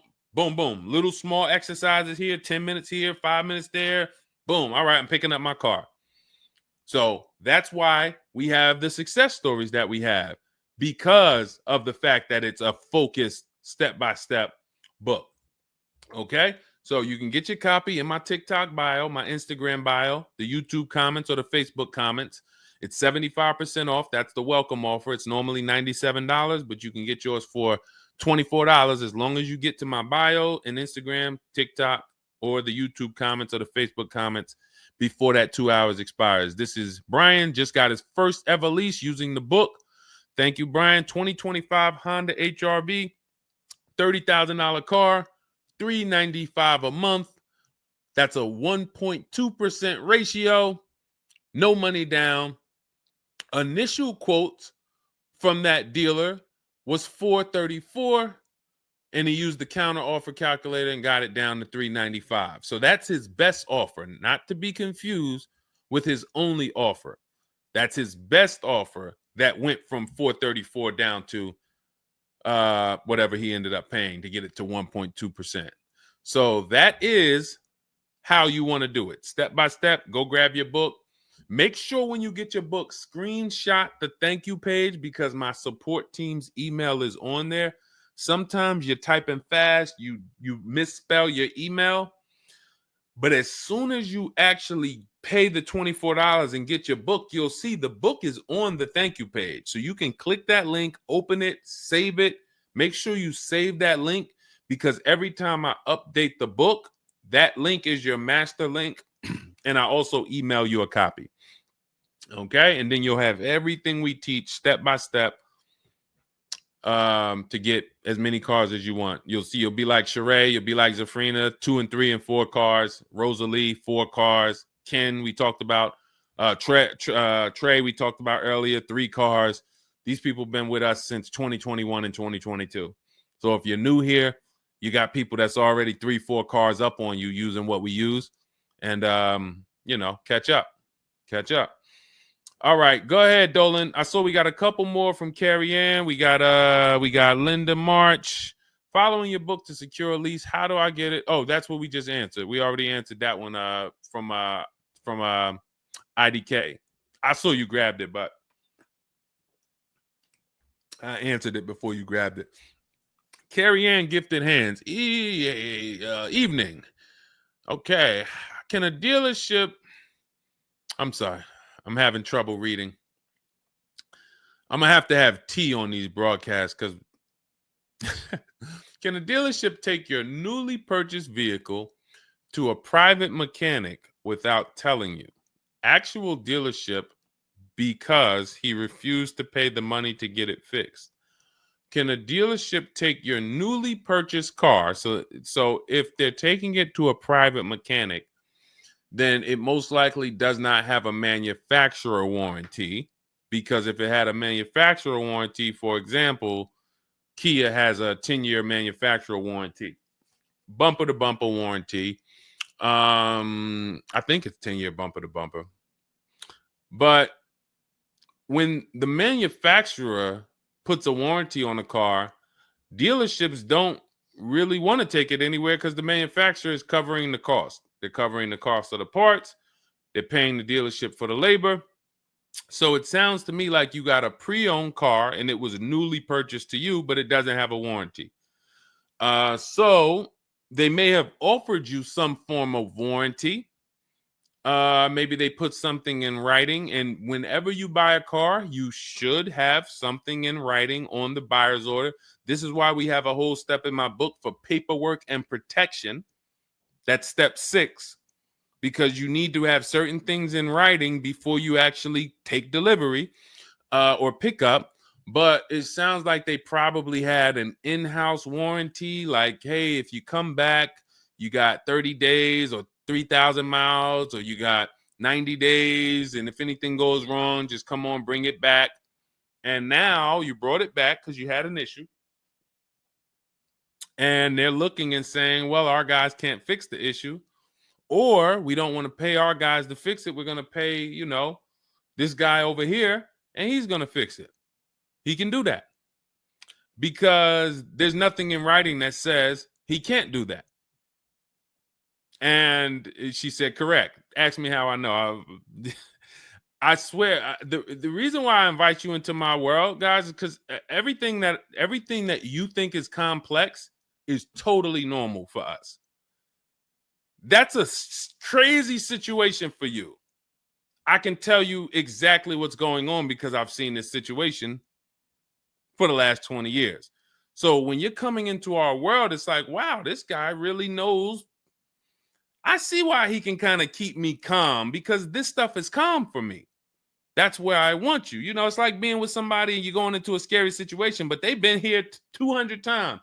Oh, it's dark back there. No, nothing ever comes from back there. When we get up here, you're going to hear some sounds in the bush, but that's just little raccoons and they're harmless. They actually like, oh, okay. You start to get more comfortable because the other person has been here a lot. So there's nothing in writing that says he can't do that. But if it is in writing that he needs to fix the issue, that's really all you care about. What's really in writing is you need to fix this. How you fix it and who you get to fix it, that's your internal business. If you want to take it and outsource it to another mechanic because your mechanic can't figure it out, that's fine. Some dealers have a relationship with a dealer up the road. So if, a used car dealer might take it to a Subaru dealer if it's a Subaru, and they might, but their thing is they need to get it fixed because they're obligated. You said just purchased it, went back into the shop 2 weeks later, still did not have it back. Exactly. So they're going to try to do everything possible to get it fixed. And that may include taking it to someone who they think can fix it. Now, I assume, are your payments due? Did you start a loan? Because this is different if you have a loan and you have my car and I have a payment due in 2 weeks or 3 weeks or 1 week. And if my payment is due, then I'm going to actually wait probably 1 month. And if I don't have anything in writing of when I'm getting this car back, then I'm going to make a police report. And because now I'm getting ready to either unravel this deal. You got to give me a car. I need to, and watch this. Why the police report? It's to document what's happening. First of all, people don't like to see police pull up to their, it's leased. It's a brand new car.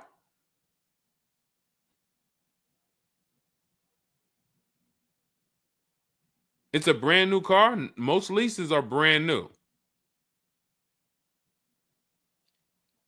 In which case, a private mechanic shouldn't be working on a brand new. No, it's used. That's another reason we don't lease used cars. That's uncommon. See, that's what I was saying.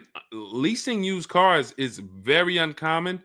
No competition, warranty issues. This is why it's not a mainstream thing.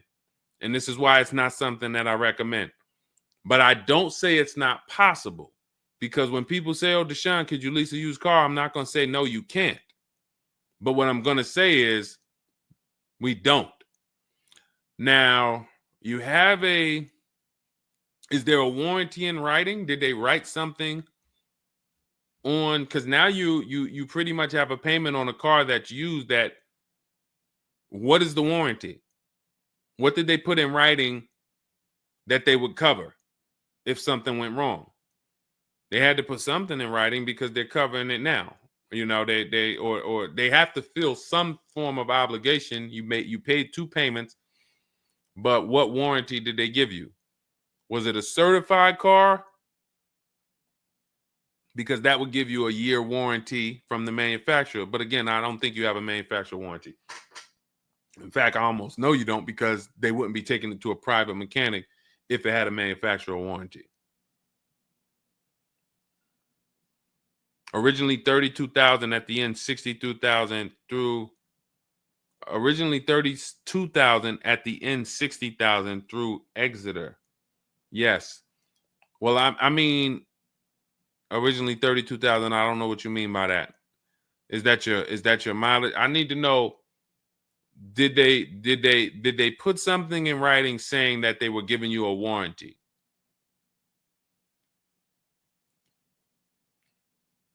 We'll try to work through this, because it's no different than if you bought a car from them. There's a bank involved, but it's a used car. It's no warranty, and they're pretty much holding on to it and trying to fix it. And if they can't fix it, we need to know, are they obligated to fix it or not? If there's nothing in writing saying, hey, you have this time where you can bring it back and we'll fix it, then that's gonna be that's gonna be hell for you. So we really don't want that. So, but I can't tell you how to approach this without knowing what is in writing. And again, when you get my book, not you, I'm just gonna try to help you through, but I'm talking to you. That's why we have step 6 is paperwork. Because when you're sitting there looking at a bunch of paperwork and they're telling you to sign it, okay, sign this now. All right, this is your motor vehicle stuff. This is your okay, do you want this? What is important and what's not? What is important and what's not important? Out of all of this stuff, there may be 1-2 words on here that I need to know. I need to look at that buyer's order, and I need every used car, every single used car. I need to know what the warranty is when I drive off. Is it as is? That means when I drive off, it's on you. If the axle falls out on the highway 5 miles from here, you just signed an as-is deal. Buyer beware, it's on you. Is it 30 days, 1,000 miles? Who's going to do the work? Is it from the manufacturer? Is it from this dealership? Where can I go and use this at? You got to come back here. Do I have to go? Is this a nationwide warranty? I need to know what is covered on this paperwork so that I don't end up in a situation that we're trying to get out of right now. The warranty is through portfolio protection.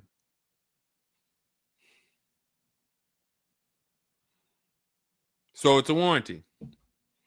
May not be a good one, but it's a warranty. So if there's a warranty, that means they're obligated to fix it. And if they're taking too long to fix it, and I have a payment, did they put you in a loaner car? Are you driving now? What are you driving now?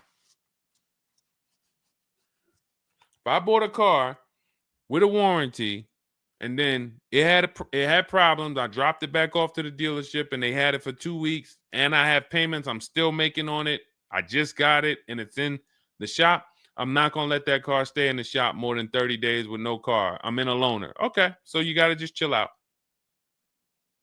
You got to just chill out. Hopefully the loaner is as nice as the car you got.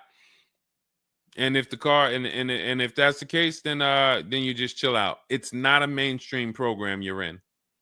It's like a black market program. That's the best way I could describe it.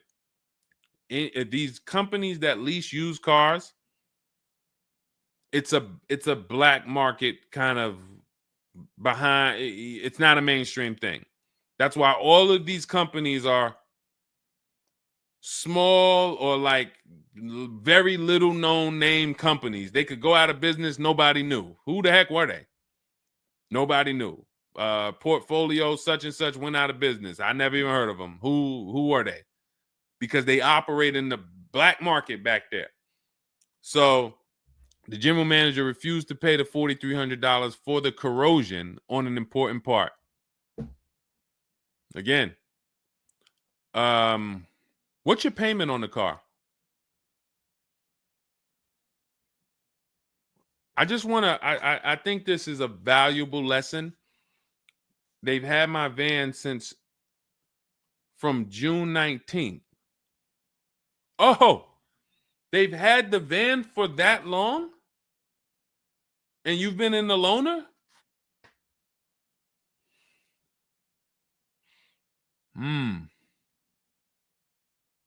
Holy crap. All right, what do I do from you? What's your payment on the car?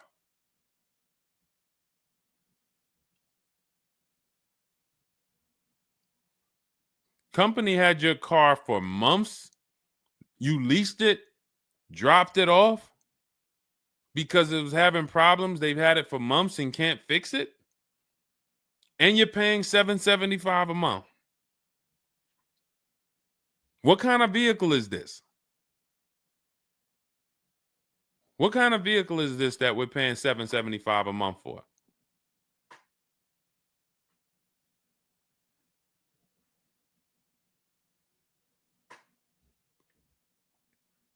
I just want to give you some time to type. I mean, I like to try to give you, I like to try to give you a like, what would I do in this situation? And then you have to realize that you can never put yourself in this situation again. Pacifica, a Chrysler Pacifica. It's just getting worse and worse. $775. Do you know what you could be driving for $775? See, the used car leases. Why the used car leases? They don't even make financial. It's not even like a huge financial win. If you'd have told me I'm driving a Chrysler Pacifica and it's $300 a month, $250 a month, then I'd said, okay, well, maybe they're giving you a stupid deal. But I could show you 5 cars for $775 a month that are $80,000 and $90,000 cars, brand new cars. I'm sorry, for $775 a month, I can show you $775, $60,000 cars, $55,000 to $65,000 cars, no money down.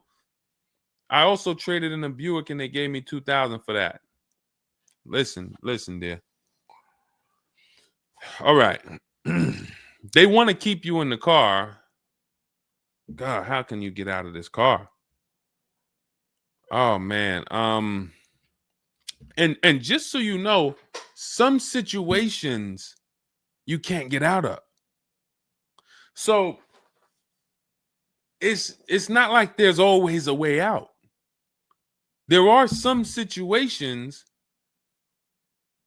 That's why the reason why I want you to have my book, 7 Steps, Cars from Home, 5-star rated, Google it. The reason why is because you're not going to, once you sign that paperwork, it's not as easy as you've been taught to just get out of it. If it's a bad deal, if it's an overpayment, you go switch your car, it doesn't mean you got out of that deal. You just got out of that car.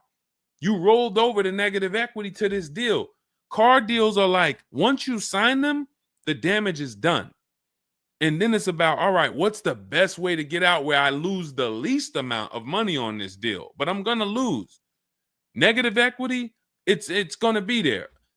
So it's much better to arm yourself beforehand than to say, all right, I'm in this situation now. How do I get out of it? Because some situations can't be gotten out of. People used to walk into the dealership, they got 15,000 of negative equity. Oh man, you can't get me in nothing. Can't get you in nothing. Well, when I put you at this car, you see this car, you like it, right? Yeah, man, I like that. All right, I got you the $450 a month on that car. That's a good payment. Absolutely, man. Come on, I'll take that right now. Okay, now let's bring your $14,000 of negative equity over. Yet $450 a month. That goes up to now $700 a month. Oh man, shoot, man. Yeah, nah, that I can't even afford that. But hey, here's the bad part. Even if you could afford it, the bank's not going to approve it. So it doesn't matter if you could afford it because the bank's not going to approve it. So you cannot get out of that car. So that's why you arm yourself now. That's why I'm telling you, before you need a car, before you go sign the paperwork, make sure that you are armed with the right information. So now, if in this particular case, and you have a cosigner, you put a cosigner on here, told us to wait 6 months, and then we can switch owner names and info. Every time I think this can't get worse, you make another comment, and it just gets worse and worse. They called me in yesterday to pick it up, and the same problems were present.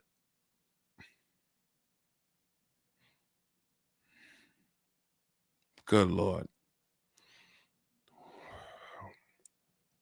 I'm almost stumped. Okay. All right. All right. You need to find out how many miles are on this car? How many miles are on this car? This is not a good situation. So that's why it's harder. And what I'm about to tell you, it might not even work. You may just be stuck in it. I'm trying to see if we can slice it any way possible to give you some form of solution. But if they keep giving you the car back, same issues, 60,000 miles on the car. Okay, so what I would do is you call and get the payoff. It's gonna be low. I mean, it's gonna be high. Call and get the payoff because your payment $775. I'm trying to see if you can sell your way out of it. Can you do a lemon law on a used car?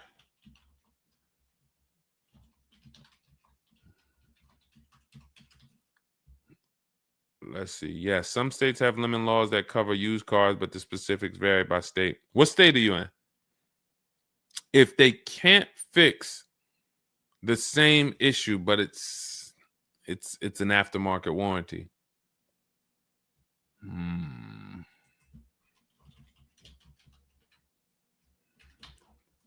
What state are you in?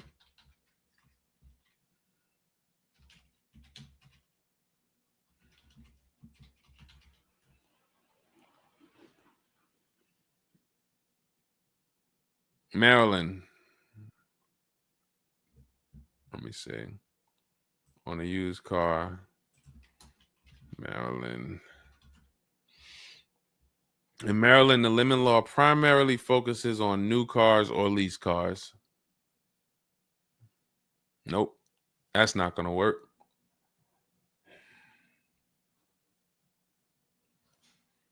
Jeez. I'm gonna be real with you. You could shoot me an email. I don't know if you can get out of this. You know, a contract is binding. You signed a contract. And let me tell you this. I don't know if you can get out of this without losing. You could just stop paying the car, have a repo on your credit. A lot of people will do that. I'm going to drop this car off, take your car back, voluntary repo, credits tore up. Not a good solution. It's going to cripple you from moving forward with cars. It's going to make it hard for you to get your next car. And then when you get a car, it's going to make that deal is going to be bad. Geez, how long is the lease? So this is just for those of you who are just joining us. We have this young lady got she leased a used car. Don't do this. And again, I'd like you to email me. Maybe I'll think of something that will come up as a solution. But you know, I trust you're gonna learn from this. It sucks. It's a horrible situation, and it's evidence of how bad certain bad structures can be. Because and again, I know some of you who've joined me for a long time, you may be used to, well, Deshone has a solution for everything. Not everything. There's times where you are too buried, and the only thing that will heal the wounds is time. That's the only thing. The deal is done. You have to pay down the deal. And then in a year, 2 years, you might be able you might be able to make a move, but you have to suck it up, bite the bullet, and we might be able to lean on them to get the car fixed. 78 payments. How? You said you leased it. This is a loan then. This isn't a lease then. 78 payments. You're in an 80-month loan on a Chrysler Pacifica paying $775 a month. It's not a lease, that's a loan, and it's 8 years that it's 7 years. 7-year loan.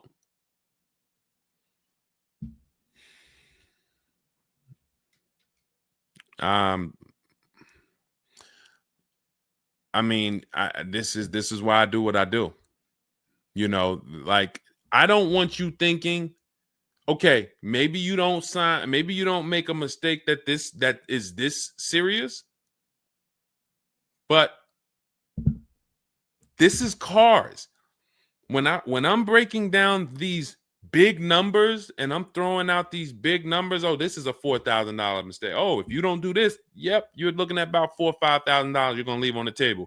You take a loan that's too long, yep, you're gonna overpay by probably about $4,000 or $5,000. That might sound like nothing to you, but how I'm telling you based on me being in dealerships and seeing situations where I'm like, you made a lot of mistakes. You combined all the mistakes and you made them. So I'm just Jesus. So you're in an 80-month loan, not a lease, and you have $775 a month to pay. You are.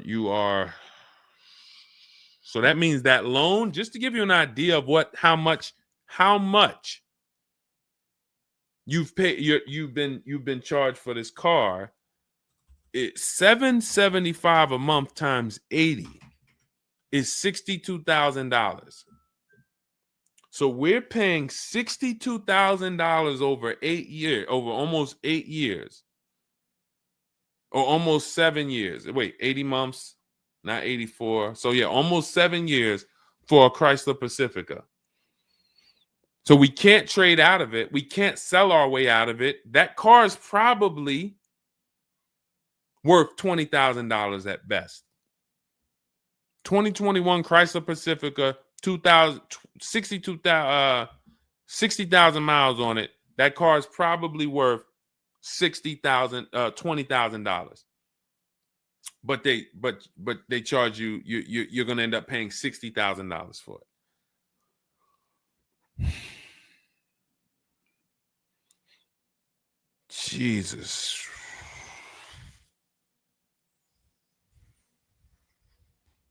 Most people will let the car go. Most people will let the car go. I don't. If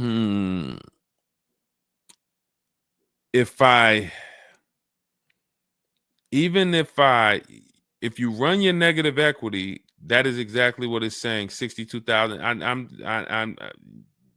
It's exactly what it's saying. $62,400 to be exact, including the $2,000 down payment.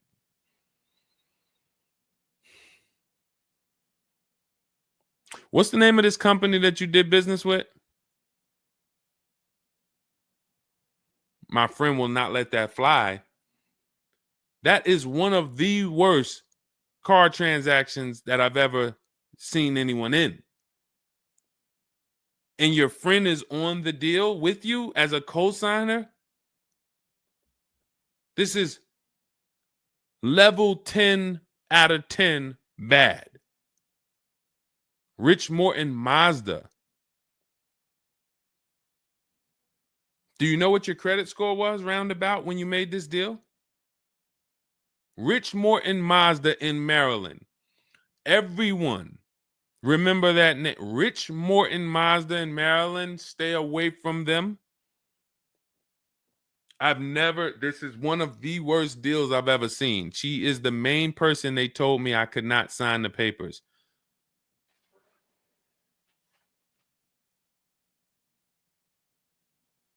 Oh. We wouldn't be friends anymore. Now, here's the truth. Nobody pulled the wool over anybody's eyes. We looked at these numbers. She didn't say to you, wait, these numbers look crazy. I'm not signing them. You're not getting this car. Both of you went in there and signed these deals. So let's I'm not even going to say she's the friend, but nobody's going to say, well, y'all tied me up and held a gun to my head and made me sign those numbers, and y'all didn't even read those numbers to me. So, but, jeez,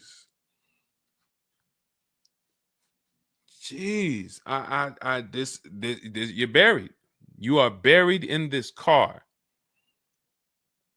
The only way, and what's crazy is, even if you voluntarily let it go, you ruin your friend's credit.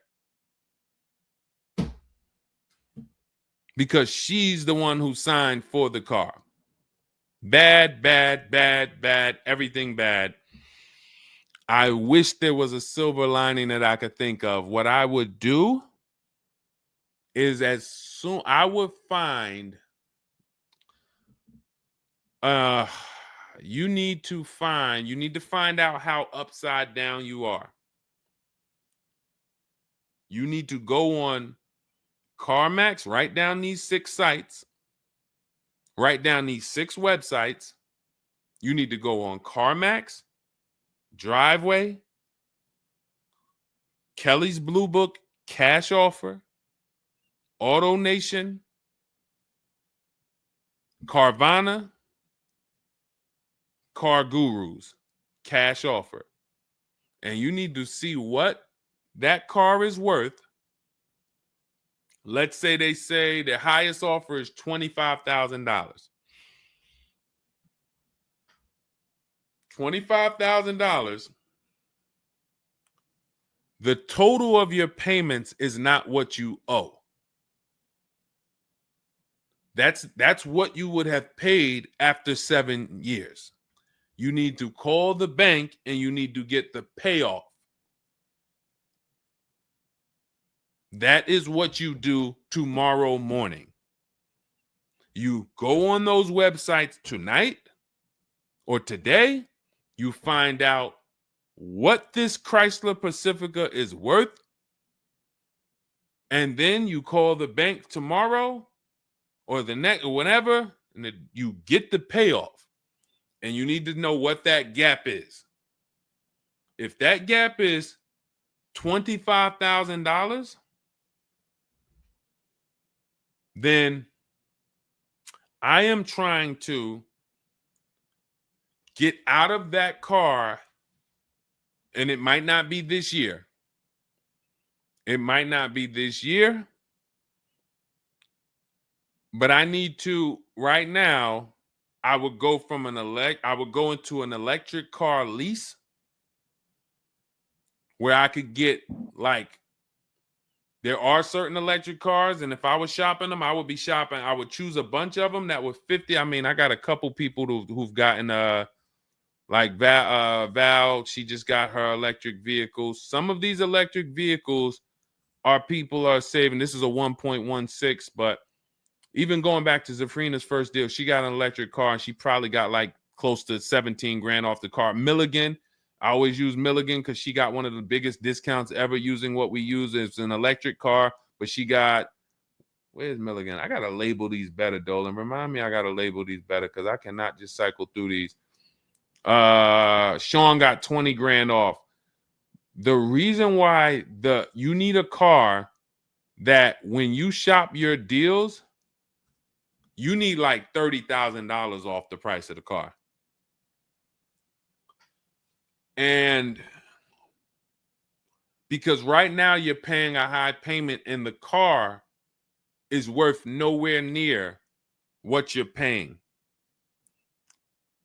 So as you pay $775 every month, you're paying it towards an asset that is worth nowhere near what you're paying.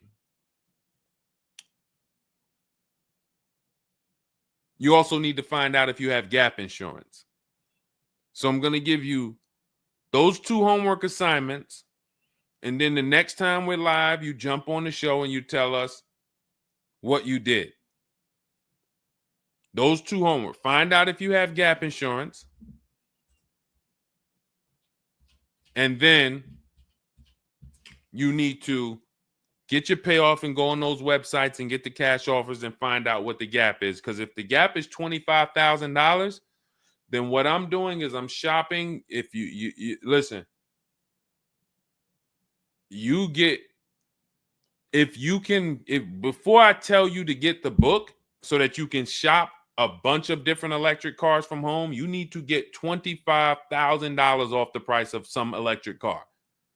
While they still got the rebate, while they still got the incentives, those incentives are going to go away. When do the electric car incentives go away? Let's see. Hold on.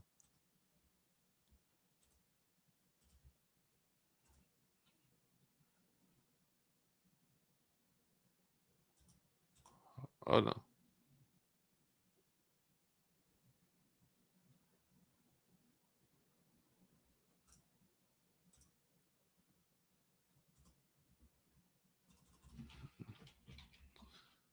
When do EV incentives? I'm going to tell you, you're probably going to see, we're not talking about tax credits. You're probably going to see huge electric vehicle incentives for the extended future because they're still building them and not many people want them right now. So you need to get like $25,000 off the price of some car or more. Like I said, with Milligan, she got she got almost 27,000 off. And then you would roll that over into a new car and you would lease it. And your payment's going to be high, but you're going to be in a good car.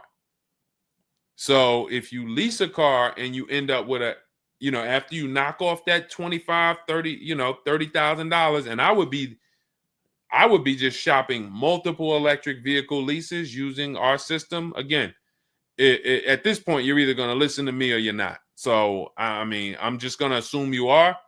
And you would just run multiple electric cars through our 25-to-5 system and see, all right, how much could I get off that one? Oh, they're saving me 15 grand. Nah, that's not enough. All right, let me go pick this Kia SUV. All right, how much can I get off that? Oh, 17 grand. Nope, nah, that's not enough. Oh, let me pick this one. Oh, they're giving me 22 off. All right, that's better. Let me see if I switch this car over to that, how much they would give me. And you're trying to get out of that car, but you cannot bring all of that negative equity over unless you already knock down this new car by $20,000 or $25,000 because the bank is not going to approve it. So you need something that you can save that kind of money off of and then come over to a lease and then, all right, forget about lowering your payment right now. You could lower your payment right now. You need to get out of that car into a better car for the same payment or similar payment. You're not lowering your payment. Only way you're going to lower your payment is to get rid of the car, ruin your friend's credit. But once you do that exercise, let me know where the gap is. Next time you see me live, jump on. Hey, Deshone, I did it. The gap is like $22,000, or the gap is $30,000. If the gap's 30, then we got to see what we do there. But the long-term plan is I need to get out of this and I need to get into an electric vehicle that I can lease for 3 years so that I can bury all that negative equity into this car. And what it's going to be is it'll be like, all right, I'll knock 25 grand off the price.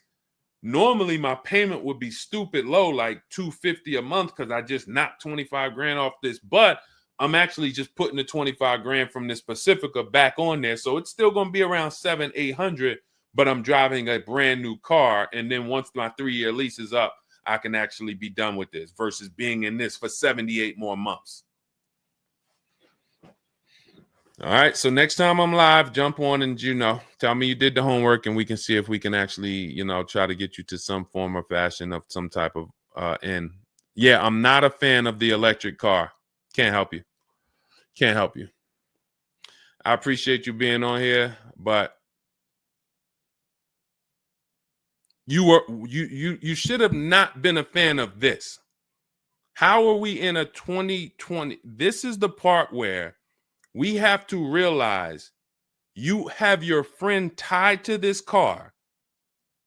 And I'm telling you what you may be able to do to get her out of this situation and get out of this Chrysler Pacifica. That is a car that is worth $20,000 that you have a loan on of $55,000+. And you're like, I don't like this electric car. I'm not a fan of it. I'm telling you, there's tons of them out there. We should not even have our friend on this deal. So be a quality friend. Don't be like the people who will come into the dealership, put their friend on the credit, on the credit. Hey, can you sign for me? I had one girl that would come in and she had her mom on one car, burned her mom, and they had somebody else from the church coming in here to sign for her to get another car because she burned her mother's credit. Didn't care about nobody. Do not be that person. You have someone tied. Your friend was nice enough to be on this horrible, terrible deal with you. Now you need to do something to show her you are trying to get her out of this deal, regardless of how you feel about the car, because you should be feeling terrible about the Chrysler Pacifica that you're in that we have an 80-month loan on. She is the one who put us in this situation and we are trying to go the best route. So how are you in the deal? Does the lease go from the day you got it to the anniversary day? It goes usually 3 years. How are you in the deal? When you're saying your friend is the one that put you in the situation,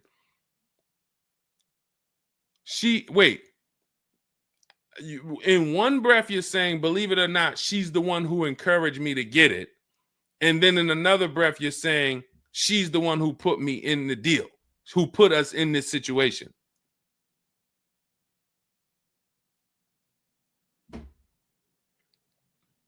I don't care who put you in the situation. It's a horrible situation. So if you want, that is the only solution, and it may not even work. So let me just be clear. Lots of people on the show, they seem to be very interested in your story. This is a very interesting story. There's not many times I had to jump on this show and hear something where I'm like, you're probably not going to end up with another car. You're probably going to be stuck in that car for at least 3 years, paying down the balance because you owe too much on it. And maybe you can lean on them to fix it, but there's no lemon law, so it's not like you can actually put it through a lemon law. So you might just be giving it back to them to fix, giving it back to them to fix. But you're in the loaner and your friend's on the paperwork. So that tells me the car was for you. It wasn't for your friend. So your friend signed for the car knowingly, may have encouraged you to get the car. Yeah, girl, I'll do it. Listen, I want to see you win. Look, maybe didn't know what she was signing, didn't understand. All right, you're $775 a month. Can you afford that? Okay, yeah, I could afford that. Okay, perfect. All right, I'm going to sign for it. Didn't realize maybe it was for 7 years. and didn't realize that, oh, shoot, you're going to be paying 60 grand for this car, and didn't know, oh, this car is going to be in the shop, but it's your car because you're the one in the loaner. It's not her car. She's not in a loaner. So there's only one potential solution where you could even think about getting out of this car, because no one can get you out of a car that you're $30,000 buried in. There's no bank. You could have a 900 credit score, never missed a payment in your life. No bank is going to approve taking $30,000 from this Chrysler and putting it onto whatever new car you decide you want. You need to get a huge discount off of some car. There's no car that's going to give you 30,000 off or 25,000 off except an electric vehicle. So if I'm telling you something that may not even work, but it's your only route, that's all you got. You want to come up with something else, repo the car, ruin your friend's credit, I got nothing to do with that. My only job is to try to provide and advise a solution to when people tell me, this is my situation, this is my goal. Normally people have 2 or 3 options. You have half an option. Like, you ever play spades? 1 and a possible, 3 and a possible. You have none and a possible. The possible might not walk. But I'm telling you, do this exercise, and then we can see if that possible will walk. If it doesn't, you got no books. You stay in the car, and that's your only option.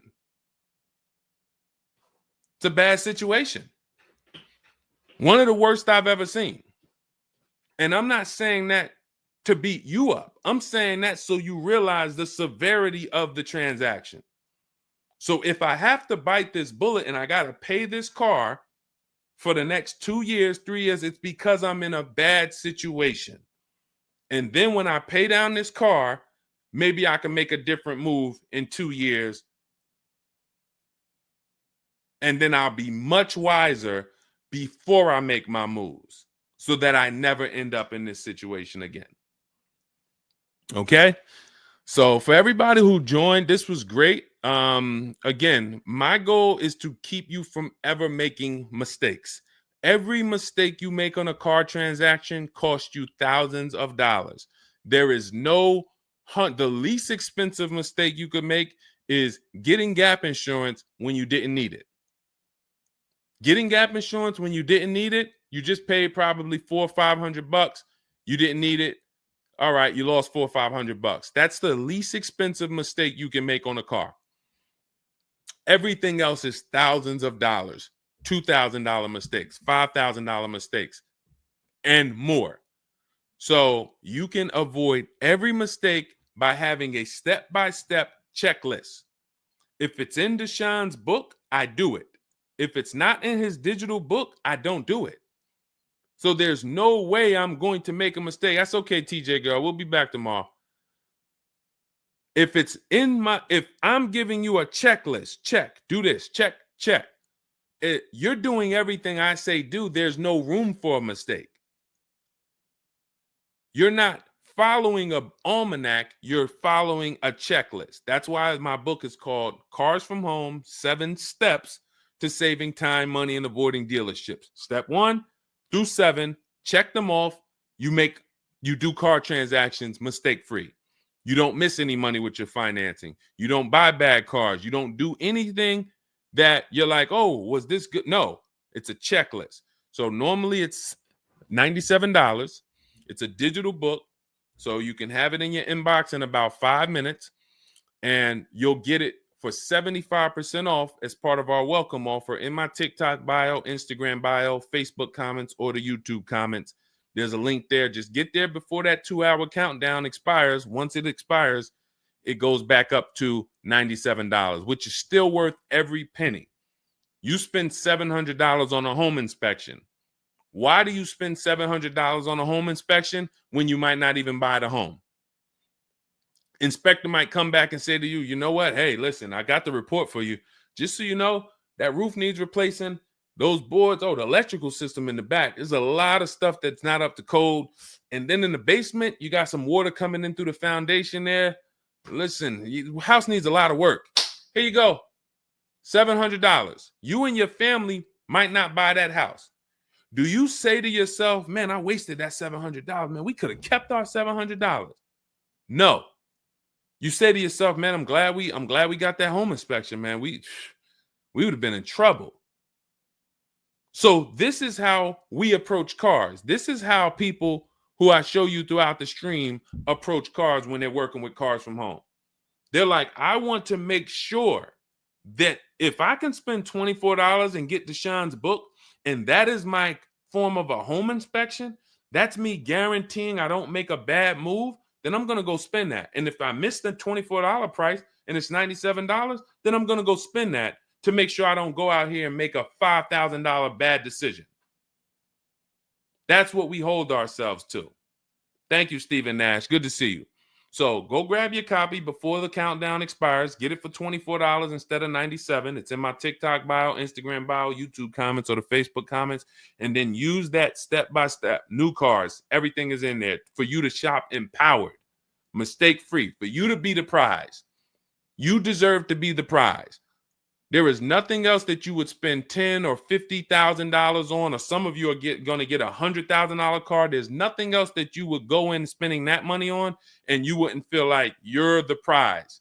You wouldn't go into the mall to spend $40,000 and say, y'all better get the velvet ropes. If you went into the mall to make a $40,000 decision, you'd be, hey, close this store down. I'm about to spend $40,000.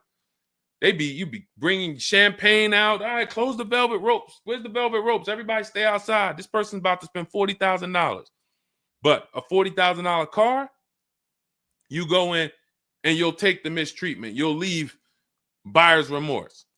Not anymore. When you make the decision to get your book, follow these steps, you are mistake-free. You'll save all the money. And then when you drive off in your car, you feel like you're the prize.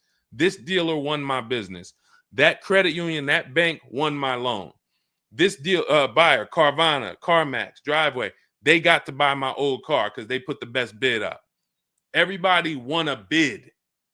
And that's how I know I won, because everybody competed for my business. I didn't beg none of you for anything. That's how we do. So go get your book. And if you want to get started and you're like, Deshone, you know what? Is there anything I can get started for free? Because I'm just getting to know you. I don't really know you yet. Now I want to see, then go grab my free cheat sheets. Dolan will put a link in the comments for you guys. It's Deshone's cheat sheets. It's also in my TikTok bio, my Instagram bio. And you can see what we give to people who want free advice to get you started. But if you're like, no, give me the blueprint. Give me the bang, bang, step-by-step, start to finish. That's my digital book. Go get it. And carry in gifted hands. Please check back in with us. Let me know when you do that exercise how big that gap is between what the Pacifica is worth and what the cash offers will buy, what will pay for it. And then hopefully you can get to some solution. So I appreciate you sharing the story. I appreciate you being forthcoming, and certainly we'll wait to hear from you. Thank you everybody for joining us. We've been on here for almost 2.5 hours. It was a longer show, but I hope you all got a lot out of it. We talked a lot about all different things. Yeah, that's Denzel on the bookshelf. Absolutely. I got a lot of people on the bookshelf. I got Lucille Ball on the bookshelf. I got Miss Harriet Tubman on the bookshelf. Mr. Marcus Garvey. Who knows who that is?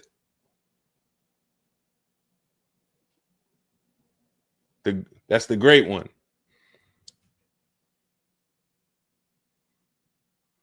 Y'all know what it is. I only have the greats around me. Alexis Chu, you don't know who that was? Who could tell Alexis who that last person was? Man, you better get up on the honeymooners. Yep, that was, yes, TJ girl. Yep, Jackie Gleason.